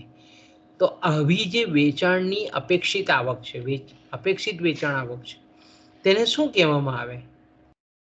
એને અસરકારક કિંમત કહેવામાં આવે, અસરકારક માંગ કહેવામાં આવે, કુલ પુરવઠા કિંમત કહેવામાં આવે કે કુલ માંગ કિંમત કહેવામાં આવે. તો આપણે તરત સ્ટ્રાઈક જાય કે આ ખ્યાલ આપનાર અર્થશાસ્ત્રી એ કેઇન્સ હતા. એણે અસરકારક માંગનો જે સિદ્ધાંત આપેલો છે એ 2 પરિબળોના પરિપ્રેક્ષ્યમાં આપેલો છે, કુલ માંગ કિંમત, કુલ પુરવઠા કિંમત. તો આપણે એમ કહીએ કે ઉત્પાદક જ્યારે કોઈ પણ મૂડીરોકાણ કરે છે ત્યારે એક ચોક્કસ પ્રકારની આવકની અપેક્ષા રાખે છે, એને કેઇન્સ કુલ માંગ કિંમત કહે છે. એગ્રીગેટ ડિમાન્ડ પ્રાઇસ અને ઇંગ્લિશમાં આપણે કેવું હોય તો એને આપણે એડીપી તરીકે ઓળખીએ છીએ. ઓકે, આગળ જઈએ. અસરકારક માંગ એટલે શું? જો આ રીતે એકદમ સિમ્પલ પ્રશ્ન પૂછે તમે, અસરકારક માંગ કોને કહેવાય? અસરકારક માંગ એટલે શું? તો કે અસરકારક માંગ એટલે કુલ માંગ કિંમત, કુલ પુરવઠા કિંમત. આપણે કુલ માંગ કિંમત જોઈ ગયા કે કુલ માંગ કિંમત એટલે ઉત્પાદક જ્યારે અમુક રકમનું રોકાણ કરે છે ત્યારે એ અપેક્ષિત વેચાણ આવકની જે અપેક્ષા રાખે છે તે, એને આપણે કુલ માંગ કિંમત કહીએ છીએ. કુલ પુરવઠા કિંમત આપણને ખબર છે કે ઉત્પાદનનો જે આપણે એમ કહીએ કે ઉત્પાદક છે તે ઉત્પાદનના સાધનો જે કામે લગાડે છે એના વળતર પ્રમાણે એ જે કંઈ પણ વળતર ચૂકવે છે એ વળતર જેટલી આવકની અપેક્ષા રાખે છે એને આપણે કુલ પુરવઠા કિંમત કહીએ છીએ. સમતોલિત કુલ માંગ કિંમત કે સમતુલિત માંગ કિંમત એટલે આપણને ખબર છે કે આ જે છે તે આપણી કુલ પુરવઠા કિંમત રેખા છે. કેસના પ્રમાણે એને આપણે એગ્રીગેટ સપ્લાય પ્રાઇસ કહીએ છીએ. કુલ પુરવઠા કિંમત આપણે અલગ અલગ મૂડીરોકાણના સ્તરે અલગ અલગ આપણને માંગ કુલ માંગ કિંમત મળે છે. તો આપણે એમ કહીએ કે કુલ પુરવઠા કિંમતની રેખા જનરલી ઉદ્ગમ બિંદુએથી નીકળે છે અને 45°ના ખૂણે ઉપર તરફ જાય છે. જ્યારે કુલ માંગ કિંમત એ અલગ અલગ મૂડીરોકાણના પ્રમાણે અલગ અલગ મૂડીરોકાણે અલગ અલગ વેચાણ આવકની અપેક્ષા દર્શાવે છે. એટલે આપણે એમ કહી શકીએ કે જેટલી મહત્તમ વેચાણ આવકની અપેક્ષા રાખે તે પ્રમાણે આજે એને આપણે કુલ કહીએ છીએ એડીપી કુલ માંગ કિંમત રેખા.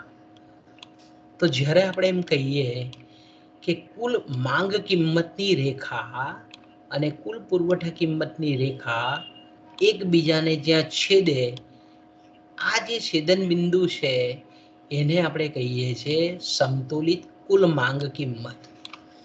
સમતુલિત કુલ માંગ કિંમતને બીજું કહેવામાં આવે છે અસરકારક માંગ. એટલે અસરકારક માંગ એટલે સમતોલિત. સમતુલિત એટલે હું તો કે કુલ માંગ કિંમત રેખા અને કુલ પુરવઠા કિંમત રેખા જ્યાં એકબીજાને છેદે છે આ છેદન બિંદુને સંતુલિત કુલ માંગ કિંમત કહીએ છીએ.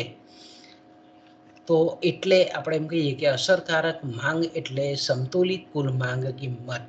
ઓકે, જઈએ આગળ બાળકો. કુલ સંતુલિત કુલ પુરવઠા કિંમત આવશે નહીં. ઓકે, આગળ જઈએ આપણે બાળકો. ઉપભોગ એટલે આવકની અમુક સપાટીએ વપરાશ પાછળ થતું ખર્ચ. જ્યારે ઉપભોગ વૃત્તિ વપરાશ વૃત્તિ એ આવકની જુદી જુદી સપાટીએ વપરાશ ખર્ચનો નિર્દેશ કરે છે. ઉપભોગ પરિમાણ દર્શાવે છે, જ્યારે ઉપભોગ વૃત્તિ એ ઉપભોગ અને આવક વચ્ચેનો સંબંધ. જો પેલું વપરાશ છે જે છે એ વપરાશ આપણને શું બતાવે છે? પરિમાણ દર્શાવે છે. જ્યારે ઉપભોગ વૃત્તિ એ સંબંધ દર્શાવે છે, ગુણોત્તર સંબંધ દર્શાવે છે. સંબંધ દર્શાવે આ બંને પરિમાણોને અનુક્રમે શું કહેવામાં આવે છે? જો અહીંયા બરાબર સમજો. ઉપભોગ એટલે આવકની અમુક સપાટીએ વપરાશ પાછળ થતું ખર્ચ. દાખલા તરીકે તમારી આવક 1000 રૂપિયા છે, તેમાંથી તમે 800 રૂપિયાનો ખર્ચ કરો છો, તો 1000 તમારો વપરાશ કેટલો છે? તો કે 800 રૂપિયા. જ્યારે ઉપભોગ વૃત્તિ એ આવકની જુદી જુદી સપાટી કે તમારી આવક 1000 હતી ત્યારે તમે 800 રૂપિયાનો ખર્ચ કરતા હતા. ઓકે, હવે દાખલા તરીકે આપણે એમ કહીએ કે તમારી આવક વધીને 3000 થઈ, તો આપણે એમ કહીએ કે ખર્ચ પહેલા 1800 કરતા હતા, હવે તમે 1600 રૂપિયા કરો છો. તો કે આવકની આ એક સપાટી છે, આવકની બીજી સપાટી છે. તો કે આવકની જુદી જુદી સપાટીએ ઉપભોગમાં કેટલો ફેરફાર થાય છે, વપરાશી ખર્ચમાં કેટલો ફેરફાર થાય છે, એને આપણે કહીએ છીએ ઉપભોગ વૃત્તિ. તો અહીંયા તમે જોઈ શકો છો કે પહેલા 1000 રૂપિયા આવક હતી, 800 રૂપિયા ખર્ચ કરતો હતો, હવે આવક વધીને 3000 થઈ. તો કે આવકમાં થતો ફેરફાર કેટલો છે? તો કે 2000 રૂપિયાનો ફેરફાર થાય છે. ઓકે, પણ ખર્ચમાં કેટલો ફેરફાર થયો? તો કે પહેલા 800 રૂપિયા ખર્ચ કરતો હતો, હવે 1600 રૂપિયા ખર્ચ કરે છે. એટલે ખર્ચમાં થતો ફેરફાર કેટલો છે? તો કે 800 રૂપિયા છે. આપણને ખબર છે કે ડેલ્ટા સી ડેલ્ટા વાય કે આવકમાં થતો ફેરફાર અને ખર્ચમાં થતો ફેરફાર, આ બે વચ્ચેનો ગુણોત્તર સંબંધને આપણે કહીએ છીએ ઉપભોગ વૃત્તિ, વપરાશ વૃત્તિ. ઓકે, તો અહીંયા આપણે પ્રશ્ન છે કે ઉપભોગ એટલે આવકની અમુક સપાટીએ વપરાશ પાછળ થતું ખર્ચ, જ્યારે ઉપભોગ વૃત્તિ એ આવકની જુદી જુદી સપાટીએ વપરાશ ખર્ચ, ઉપભોગ ખર્ચનો નિર્દેશ કરે છે. ઉપભોગ વપરાશ પરિમાણ દર્શાવે છે, જ્યારે ઉપભોગ વૃત્તિ એ વપરાશ અને આવક વચ્ચેનો સંબંધ સૂચવતો ગુણોત્તર દર્શાવે છે. મેં કીધું તેમ કે ઉપભોગ વૃત્તિ છે. આ એકચ્યુઅલી શું છે આપણે બતાવ્યું સૂત્રમાં, તો કે વપરાશ વૃત્તિ છે, ઉપભોગ વૃત્તિ છે. આ બંને પરિમાણોને અનુક્રમે ક્રમ અનુસાર શું શું કહેવા માંગે? માંગ અને માંગ વિધેય કહેવામાં આવે તો કે ના. મૂડીરોકાણ અને મૂડીરોકાણ વૃત્તિ કહેવામાં આવે તો કે ના. મૂડીરોકાણ અને મૂડીરોકાણ વિધેય કહેવામાં આવે ના. તો કે આને કહેવામાં આવે છે વપરાશ અને વપરાશ વૃત્તિ. તો અહીંયાથી તમને બે એમસીક્યુ બીજા મળે. વપરાશ કોને કહેવાય, વપરાશ વૃત્તિ કોને કહેવાય. આપણે બીજા બે એમસીક્યુ પણ ઓટોમેટિકલી તૈયાર થઈ જાય, તમે આ બરાબર સમજો એટલે. ઓકે, આગળ જઈએ બાળકો આપણે. જો આગળનું જે સૂત્ર છે તે મેં અહીંયા સૂત્રના સ્વરૂપમાં તમને પૂછ્યું છે. દાખલા તરીકે આપણે એમ કહીએ કે ઉપભોગમાં વપરાશમાં થયેલો ફેરફાર, જેને આપણે ગણિતની ભાષામાં ડેલ્ટા સી કહીએ છીએ. આવકમાં થયેલો ફેરફાર, જેને આપણે ડેલ્ટા વાય કહીએ છીએ. તો કે વપરાશમાં થયેલો ફેરફાર અને આવકમાં થયેલો ફેરફાર, આ બે વચ્ચેના ગુણોત્તર સંબંધને આગળના જ એમસીક્યુમાં આપણે ચર્ચા કરી ગયા, એને આપણે કહીએ છીએ સીમાંત વપરાશ વૃત્તિ. એને આપણે શું કહીએ છીએ? સીમાંત વપરાશ વૃત્તિ.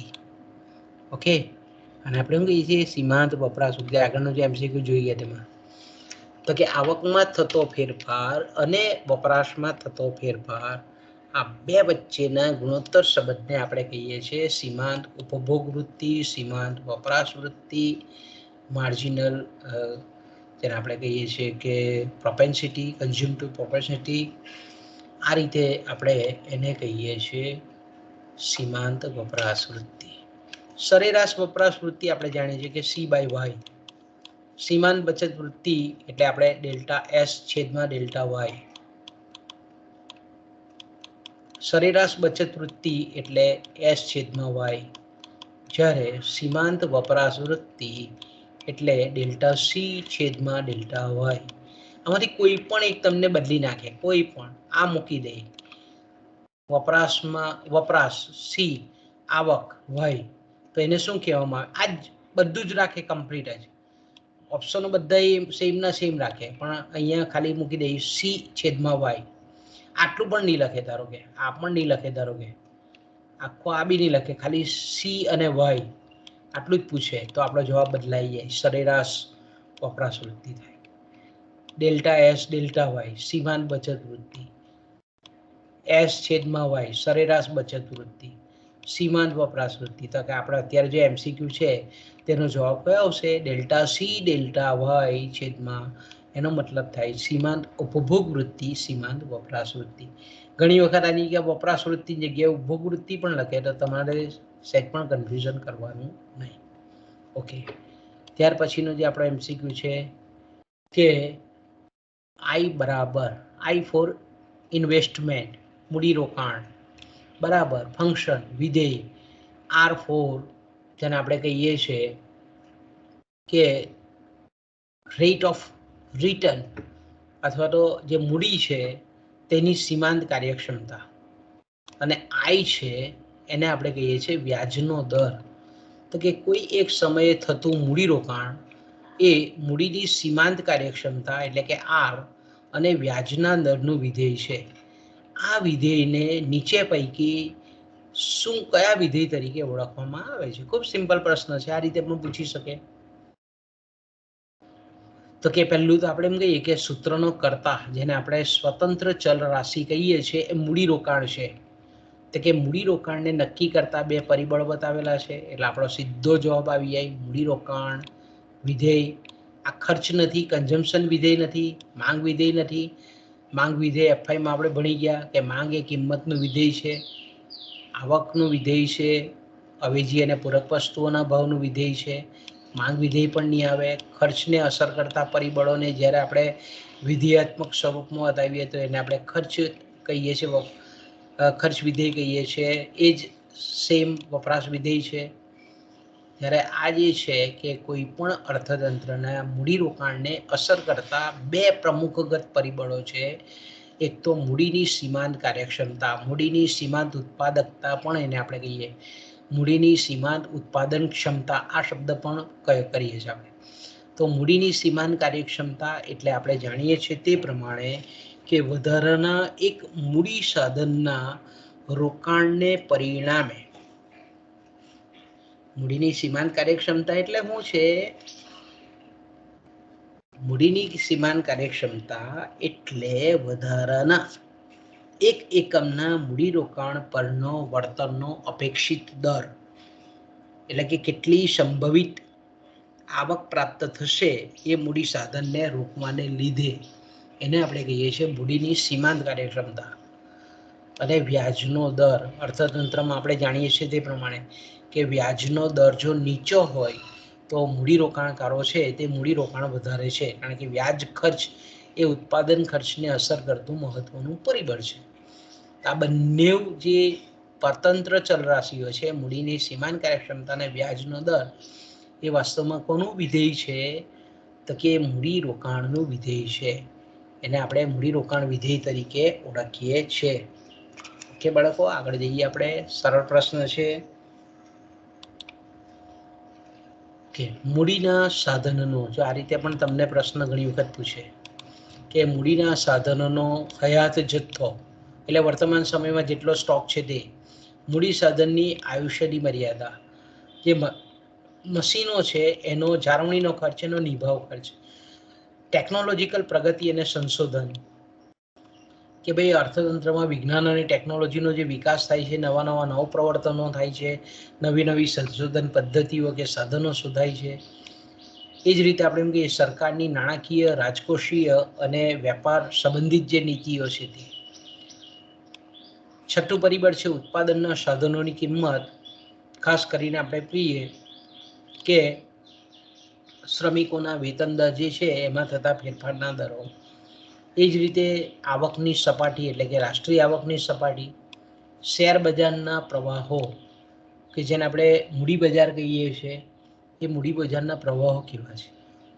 આ બધા તમને પરિબળો આપી દીધા છે. ઉપરોક્ત પરિબળો કોના નિર્ણાયક પરિબળો, કે કોને અસર કરતા પરિબળો છે? નીચે તમને આપી દીધેલા છે આ 4 બાબતો, તો કે ભાઈ કોને અસર કરતા પરિબળો છે? આ રીતે મેં કીધું તેમ કે ભાઈ કોને અસર કરતા પરિબળો છે? તો આપણી પાસે 4 ઓપ્શન છે. સીમાંત વપરાશ વૃત્તિ અથવા તો ઉપભોગ વૃત્તિને અસર કરતા પરિબળો, વપરાશ વૃત્તિને પરિબળ અસર કરતા પરિબળો, તો કે ના નથી આવે. બચત વૃત્તિને અસર કરતા પરિબળો, તો કે વપરાશ વૃત્તિને અસર કરતા પરિબળો નથી, એટલે વપરાશ વૃત્તિને પણ અસર કરતા પરિબળો નથી. વપરાશ પર અસર કરતા પરિબળો, કન્ઝમ્પશન પર અસર કરતા પરિબળો નથી. આ પરિબળો જે છે તે મૂડીની સીમાંત કાર્યક્ષમતાને અસર કરતા પરિબળો છે. જો આ બધા પરિબળો જો અનુકૂળ દિશામાં હોય તો અર્થતંત્રમાં મૂડીની સીમાંત કાર્યક્ષમતા, મૂડીની અપેક્ષિત આવક એ વધે છે, સંભવિત આવક વધે છે. પરિણામે આપણે એમ કહીએ કે મૂડી કાર્યક્ષમતા, મૂડીની સીમાંત કાર્યક્ષમતા વધે છે. જો આ પ્રતિકૂળ દિશામાં હોય તો મૂડીની સીમાંત કાર્યક્ષમતા પર એની નકારાત્મક અસર થાય. ઓકે, એ ખૂબ સરસ આપી દીધું તમને. આ રીતનો પ્રશ્ન આપી દઈએ કે મૂડીની સીમાંત કાર્યક્ષમતા એટલે આપણે જોઈએ તો કે વધારાના એક એકમના મૂડીરોકાણ પર વળતરનો અપેક્ષિત દર. ઓકે, બરાબર છે, આ સાચું છે, સાચું વિધાન છે ભાઈ. આ જે વિધાન છે, પહેલું વિધાન તે સાચું છે. ઓકે, જે ક્ષેત્રે મૂડીરોકાણનું પ્રમાણ વધે છે તે ક્ષેત્રે ઉત્પાદન વધવાથી ભવિષ્યમાં વળતર ઘટવાની શક્યતા રહે છે, કારણ કે ઉત્પાદન વધતા ભાવ ઘટાડાની અને તેને પરિણામે વળતર ઘટાડવાની શક્યતા રહે છે. તો કે ભાઈ આ સાચું છે કે જે ક્ષેત્રમાં મૂડીરોકાણ વધે તો ભવિષ્યમાં મૂડીરોકાણનું પ્રમાણ વધે એટલે ઉત્પાદન વધે, ઉત્પાદન વધે એટલે કે માંગની તુલનામાં પુરવઠો વધે, પુરવઠો વધે એટલે સ્વાભાવિક છે કે વસ્તુની કિંમત નીચે આવે અને પરિણામે વળતર ઘટવાની શક્યતા રહે છે. ત્યાં પણ બરાબર છે. વ્યક્તિની આવકમાં જેમ જેમ વધારો થાય તેમ તેમ તેનો વપરાશી ખર્ચ વધે છે. તો અહીંયા વ્યક્તિની આવક આવી, તો અહીંયા આ પ્રશ્નની સાથે, કારણ કે અહીંયા આપણે મૂડીની સીમાંત કાર્યક્ષમતા જોઈએ છે, તો આપણે એમ કહીએ કે આ વિધાન આની સાથે બંધ બેસતું નથી. મૂડીની સીમાંત કાર્યક્ષમતા અને વ્યાજના દરમાં થતા ફેરફારો મૂડીરોકાણના પ્રમાણમાં ફેરફાર લાવે છે. તો કે આ મૂડી સીમાંત કાર્યક્ષમતાને અસર કરતું પરિબળ છે, વિધેય છે. એટલે આપણે મૂડીરોકાણ વિધેય પણ કહીએ. એટલે આ પણ મૂડીની સીમાંત કાર્યક્ષમતા એટલે એની અંદર તમે આ પણ લખી શકો, મૂડીની સીમાંત કાર્યક્ષમતા તથા વ્યાજના દરમાં ફેરફારો મૂડીરોકાણના પ્રમાણમાં ફેરફાર લાવે છે. તો ટૂંકમાં આપણે જે પ્રશ્ન પૂછેલો છે એને સંલગ્ન અ, બ અને ડ વિધાન બેસે છે. આ જે છે એ વપરાશ વૃત્તિને અસર કરતું પરિબળ છે, એટલે એનો સમાવેશ આમાં થતો નથી. એટલે આપણે ટૂંકમાં કહેવાનો મારો મતલબ એવો છે કે આ પ્રશ્નની રચનામાં થોડીક મારી મિસ્ટેક છે, કારણ કે મૂડીની સીમાંત કાર્યક્ષમતા એટલે નીચે પૈકી કોનો સમાવેશ થતો નથી, તો આપણે ક વિધાનનો સમાવેશ આમાં થતો નથી. એ સેન્ટેન્સ મારે ઉમેરવાનું રહી ગયું છે, પણ આપણે અહીંયા સમજી લેવાનું કે મૂડીની સીમાંત કાર્યક્ષમતાને સંલગ્ન કયું છે અને અલગ કયું છે. તો કે ક વિધાન છે તે મૂડીની સીમાંત કાર્યક્ષમતાના ખ્યાલની સાથે બંધ બેસતું નથી. મૂડીની સીમાંત કાર્યક્ષમતા સાથે મારે નીચેનું એક સેન્ટેન્સ પાછળનું લખવાનું રહી ગયું. મૂડીની સીમાંત કાર્યક્ષમતાની સાથે સંલગ્ન નીચેના વિધાન પૈકી કયું વિધાન બંધ બેસતું નથી, તો આપણો જવાબ આવશે હા. ટૂંકમાં તમારે એટલું યાદ રાખવાનું કે મૂડીની સીમાંત કાર્યક્ષમતા એટલે આ ત્રણ મૂડીની સીમાંત કાર્યક્ષમતાને અસર કરતી બાબતો છે, એક નથી, એટલે એને આપણે ક્રોસ આઉટ કરવું પડે. ઓકે, આગળ જઈએ બાળકો. ઉપભોગ એ આવકનું વિધેય છે,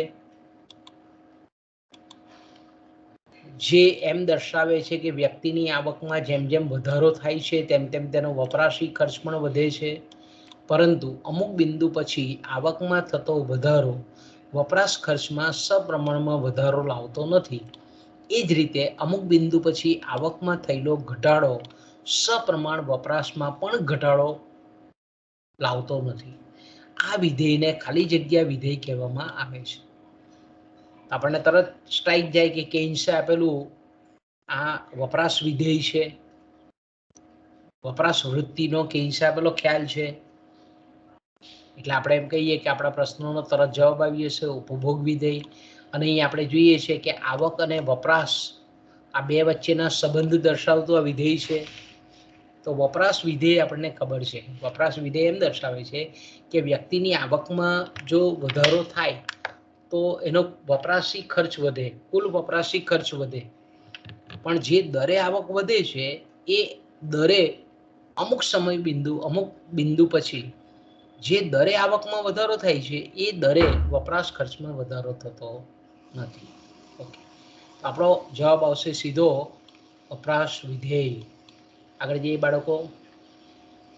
આ રીતે તમને એક સેન્ટેન્સ આપે, પછી બે વિધાનો આપી દે કે શ્રીમંત વર્ગની ઉપભોગ વૃત્તિ ગરીબ વર્ગ કરતા નીચી હોય છે,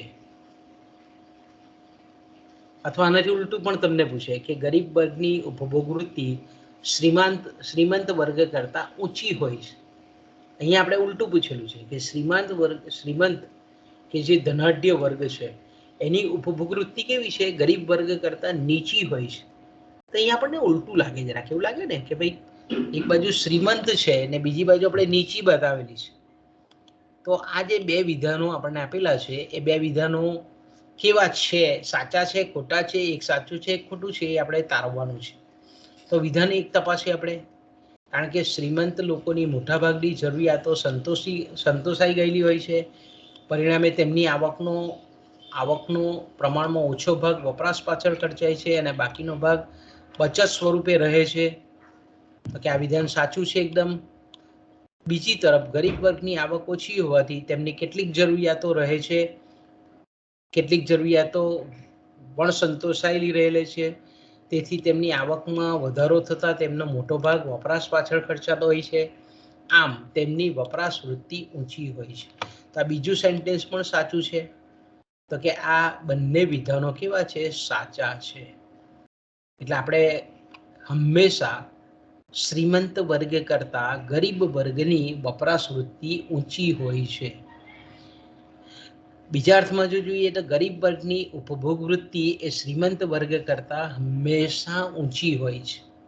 ઓકે, કોઈ પણ રીતે પરીક્ષામાં તમને ટ્વિસ્ટ કરીને પૂછે તો હંમેશા એવું યાદ રાખવાનું કે ગરીબ વર્ગની વપરાશ વૃત્તિ જ્યારે આવે ત્યારે વપરાશ વૃત્તિ એ ઊંચી હોય શ્રીમંત કરતા, પણ શબ્દ ખાલી બચત વૃત્તિ કરી નાખે તો પાછો એનો મતલબ જુદો થાય.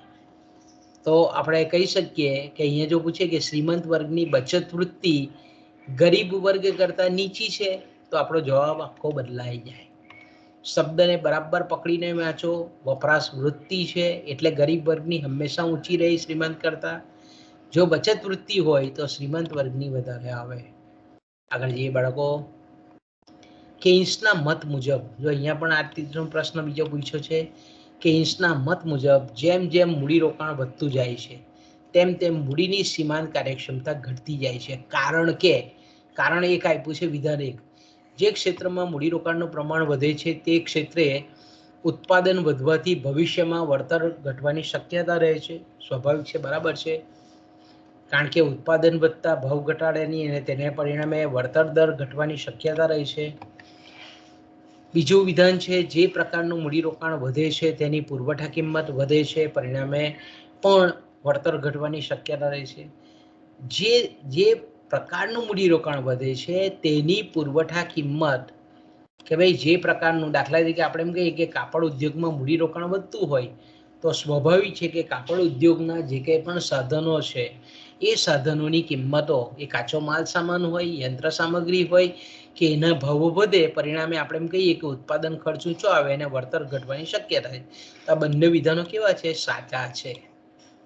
એટલે આપણે એમ કહી શકીએ છીએ કે જેમ જેમ અર્થતંત્રમાં મૂડીરોકાણ વધતું જાય છે તેમ તેમ વધારાના મૂડી સાધનના રોકાણનો જે દર છે તેને આપણે વટાવનો દર બીજા અર્થમાં કહીએ છીએ, જેને આપણે મૂડી સીમાંત કાર્યક્ષમતાનો દર છે એ ઘટતો જાય છે.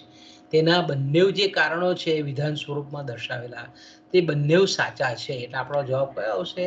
કે ઉપરોક્ત બંને વિધાનો સાચા છે. ઓકે, આગળ જઈએ ફટાફટ.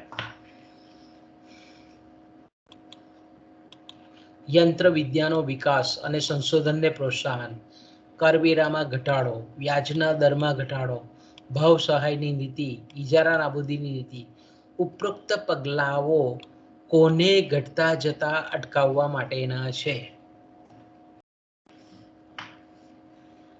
યંત્ર વિદ્યાનો વિકાસ અને સંશોધનને પ્રોત્સાહન. જો અર્થતંત્રમાં આપણે એમ કહીએ કે વિકાસ કરવો હોય, ઔદ્યોગિક વિકાસ કરવો હોય તો અર્થતંત્રમાં આપણે જાણીએ છીએ તે પ્રમાણે કે વિજ્ઞાન અને ટેકનોલોજીનો વિકાસ કરી અને ખાસ કરીને આપણે જાણીએ છીએ તે પ્રમાણે કે નવું સંશોધન થાય, નવા નવા મશીનો આકાર લે. એ જ રીતે સરકારની જે રાજકોષીય નીતિ છે એમાં કરવેરાના દરમાં ઘટાડો કરવામાં આવે, વ્યાજના દરમાં ઘટાડો કરવામાં આવે. પછી જે કંઈ પણ ઉત્પાદકો જે ઉત્પાદન કરે છે એની જે કંઈ પણ આપણે એમ કહીએ કે ઉત્પાદન ખર્ચના આધારે જે કિંમત નક્કી થાય એમાં આપણે એમ કહીએ કે ચોક્કસ સહાયની નીતિ અપનાવવાની હોય, ઇજારાની નાબૂદી. આવા જે પગલાં છે તે કોને અટકાવવાના પગલાં છે? તો આપણને તરત જ ખબર પડી જાય કે આ પગલાઓ એ મૂડીની સીમાંત કાર્યક્ષમતાને ઘટતા જતા અટકાવવા માટેના પગલાઓ છે. આ કયા પગલાઓ છે? તો કે મૂડીની સીમાંત કાર્યક્ષમતા જો અર્થતંત્રમાં ઘટે તો મૂડીરોકાણ ઘટે, અને મૂડીરોકાણ ઘટે તો અર્થતંત્રની રાષ્ટ્રીય આવક ઘટે. રાષ્ટ્રીય આવક ઘટે તો આપણે જાણીએ છીએ તે પ્રમાણે કે રોજગારીનું પ્રમાણ ઘટે, આવક ઘટે, વ્યક્તિગત માથાદીઠ આવક ઘટે, ઉત્પાદનના સાધનોની આવક ઘટે અને અર્થતંત્રમાં ઘણી બધી સમસ્યાઓ ઊભી થાય. એટલે કે આવક અને રોજગારીનું નીચા દરે નિર્ધારણ થાય. તો એને અટકાવવા માટે આને શું કરવું જોઈએ? તો કે આ બધા પગલાઓ લેવા જોઈએ સરકારે. આ પગલાઓ આપણે એમ કહીએ કે મૂડીની સીમાંત કાર્યક્ષમતાને અર્થતંત્રમાં ઘટતી જતી અટકાવવા માટેના પગલાઓ છે. તો આપણો MCQનો જવાબ કયો આવશે? તો કે સીમાંત કાર્યક્ષમતાને અટકાવવાના પગલાઓ છે. ઓકે, તમને આ રીતનો પણ પ્રશ્ન પૂછી લઈ કે એકમલક્ષી અર્થશાસ્ત્ર અથવા તો કાઉન્સમાં મેં પેપર સેટર કોઈ પણ શબ્દ પ્રયોગ કરે એકમલક્ષી આર્થિક વિશ્લેષણ, સૂક્ષ્મલક્ષી આર્થિક વિશ્લેષણ, વ્યક્તિલક્ષી આર્થિક વિશ્લેષણ. એટલે પછી નીચે આ રીતે તમને વ્યાખ્યાઓ આપી દેવામાં આવે. આપણે ખૂબ સ્પીડમાં વ્યાખ્યા વાંચીએ કે એકમલક્ષી અર્થશાસ્ત્રને વિશિષ્ટ આર્થિક એકમો સાથે નિસ્બત છે. એમાં વ્યક્તિગત આર્થિક એકમોના વર્તનનો ઊંડાણથી અભ્યાસ કરવામાં આવે છે. વિશ્લેષણની આ પદ્ધતિ વ્યક્તિગત આર્થિક એકમ પર સૂક્ષ્મદર્શક કેન્દ્ર મૂકે છે, તેના કાર્યને ઝીણવટથી નિહાળે છે. તો બરાબર છે, આ એ વિકલ્પ સાચો છે. એકમલક્ષી અર્થશાસ્ત્ર એ અર્થશાસ્ત્રની એ શાખા છે એમાં વ્યક્તિ, કુટુંબ, પેઢી જેવા વ્યક્તિગત આર્થિક એકમોનો અભ્યાસ છે. નાના એકમના વર્તનની સમજૂતી દ્વારા સમગ્ર અર્થતંત્રના ગ્રાહકોને બધી પેઢીઓના વર્તનની સમજૂતી રજૂ કરવાની પદ્ધતિઓ છે. તો કે ભાઈ આ પણ એકમલક્ષી અર્થશાસ્ત્રની વ્યાખ્યા છે. ત્રીજી વ્યાખ્યા પણ છે, એકમલક્ષી અર્થશાસ્ત્રમાં અમુક ચોક્કસ પેઢીઓ, ઉદ્યોગ, કૌટુંબિક એકમ અથવા અમુક ચોક્કસ કિંમત, વેતન, કરવેરા, આવક કે વસ્તુનો અભ્યાસ કરવામાં આવે છે. જેમાં આર્થિક નિર્ણયો લેતા એકમના વર્તનનો અભ્યાસ કરવામાં આવે. આ પણ સાચું છે. એટલે ઉપરના તમામ વિકલ્પો આપણા એમસીક્યુ સાથે બંધ બેસે છે. એટલે આપણો જવાબ કયો આવશે? ઉપરના તમામ વિકલ્પો. આપણો એમસીક્યુનો જવાબ કયો આવશે બાળકો? આપણો એમસીક્યુનો જવાબ આવશે ડી આવશે. ઓકે, ડી આવશે. આગળ જઈએ આપણે. ઓકે, આ રીતે રાષ્ટ્રીય આવકની વ્યાખ્યા તમને આપી દેવામાં આવે કે નાણાંની મદદથી માપી શકાય એવી સમાજની વસ્તુલક્ષી આવક એટલે રાષ્ટ્રીય આવક, જેમાં વિદેશોમાંથી મળતી આવકનો પણ સમાવેશ થાય છે. તો આ કોણે વ્યાખ્યા આપેલી છે? તરત જ આપણને ખબર પડવી જોઈએ કે નાણાંની મદદથી માપી શકાય એવી સમાજની જે વસ્તુલક્ષી આવક છે એટલે રાષ્ટ્રીય આવક, જેમાં વિદેશોમાંથી મળતી જે કંઈ પણ આવક છે તેનો સમાવેશ થાય છે. અથવા બીજી રીતે તમને આ રીતે પરીક્ષામાં બીજી વ્યાખ્યા અલગથી પણ આપે કે જે વસ્તુઓ કે સેવાઓનો નાણાં દ્વારા કોઈ એક વર્ષ દરમિયાન વિનિમય થતો હોય તેમને જ રાષ્ટ્રીય આવકમાં આવરી શકાય. એટલે કે નાણાંના ઉપયોગ વગર પોતાના હિત, સ્વહિત કે લોકહિત, જાહેર હિતના ઉદ્દેશથી જે વસ્તુઓ કે સેવાનું ઉત્પાદન થાય છે તેને રાષ્ટ્રીય આવકમાં આવરી લેવામાં આવતી નથી. એટલે આ વિનિમયનો દ્રષ્ટિકોણ આવ્યો. ત્રીજું, જે વસ્તુઓ કે સેવાઓને નાણાં મૂલ્ય આપવામાં આવે છે તેમને જ રાષ્ટ્રીય આવકની ગણતરીમાં લેવામાં આવે છે. તો આ જે ઉપર મુજબનો ખ્યાલ છે અને એ આપણને આ જે રાષ્ટ્રીય આવકની વ્યાખ્યા આપેલી છે ને રાષ્ટ્રીય આવકનો આ જે ઉપરોક્ત ખ્યાલ છે એ આપનાર અર્થશાસ્ત્રી કોણ છે? તો આપણે માર્શલને જોઈ ગયા કે માર્શલે ઉત્પાદનના દ્રષ્ટિબિંદુએથી રાષ્ટ્રીય આવકની વ્યાખ્યા આવેલી છે. એટલે આપણે એમ કહી શકીએ કે માર્શલ આવે નહીં આમાં. પ્રોફેસર પીગુ, તો કે પ્રોફેસર પીગુની આ વ્યાખ્યા છે, વિનિમયના દ્રષ્ટિકોણથી આપેલી વ્યાખ્યા છે. ફિશરે ઉપભોગના દ્રષ્ટિકોણથી આપેલી વ્યાખ્યા છે. કેઇન્સે રાષ્ટ્રીય આવકની વ્યાખ્યાની કોઈ બહુ વિશેષ સમજૂતી આપી નથી. અહીંયા એ પણ નહીં આવે. એટલે આપણો જવાબ આવશે પીગુની વ્યાખ્યા. આગળ જઈએ બાળકો. તમને આ રીતે આખો ચાર્ટ આપી દેવામાં આવે કે ખાલી જગ્યા અર્થશાસ્ત્રનું અભ્યાસ ક્ષેત્ર છે અને આ રીતે વસ્તુનું મૂલ્ય નિર્ધારણ, સાધનોનું મૂલ્ય નિર્ધારણ, આર્થિક કલ્યાણનો સિદ્ધાંત. અહીંયા તમને પ્રશ્ન અહીંયા પૂછે છે કે આ કયા અર્થશાસ્ત્રનો અભ્યાસ ક્ષેત્ર છે? આપણે આગળ તો ઘણી ચર્ચા કરી ગયા છે.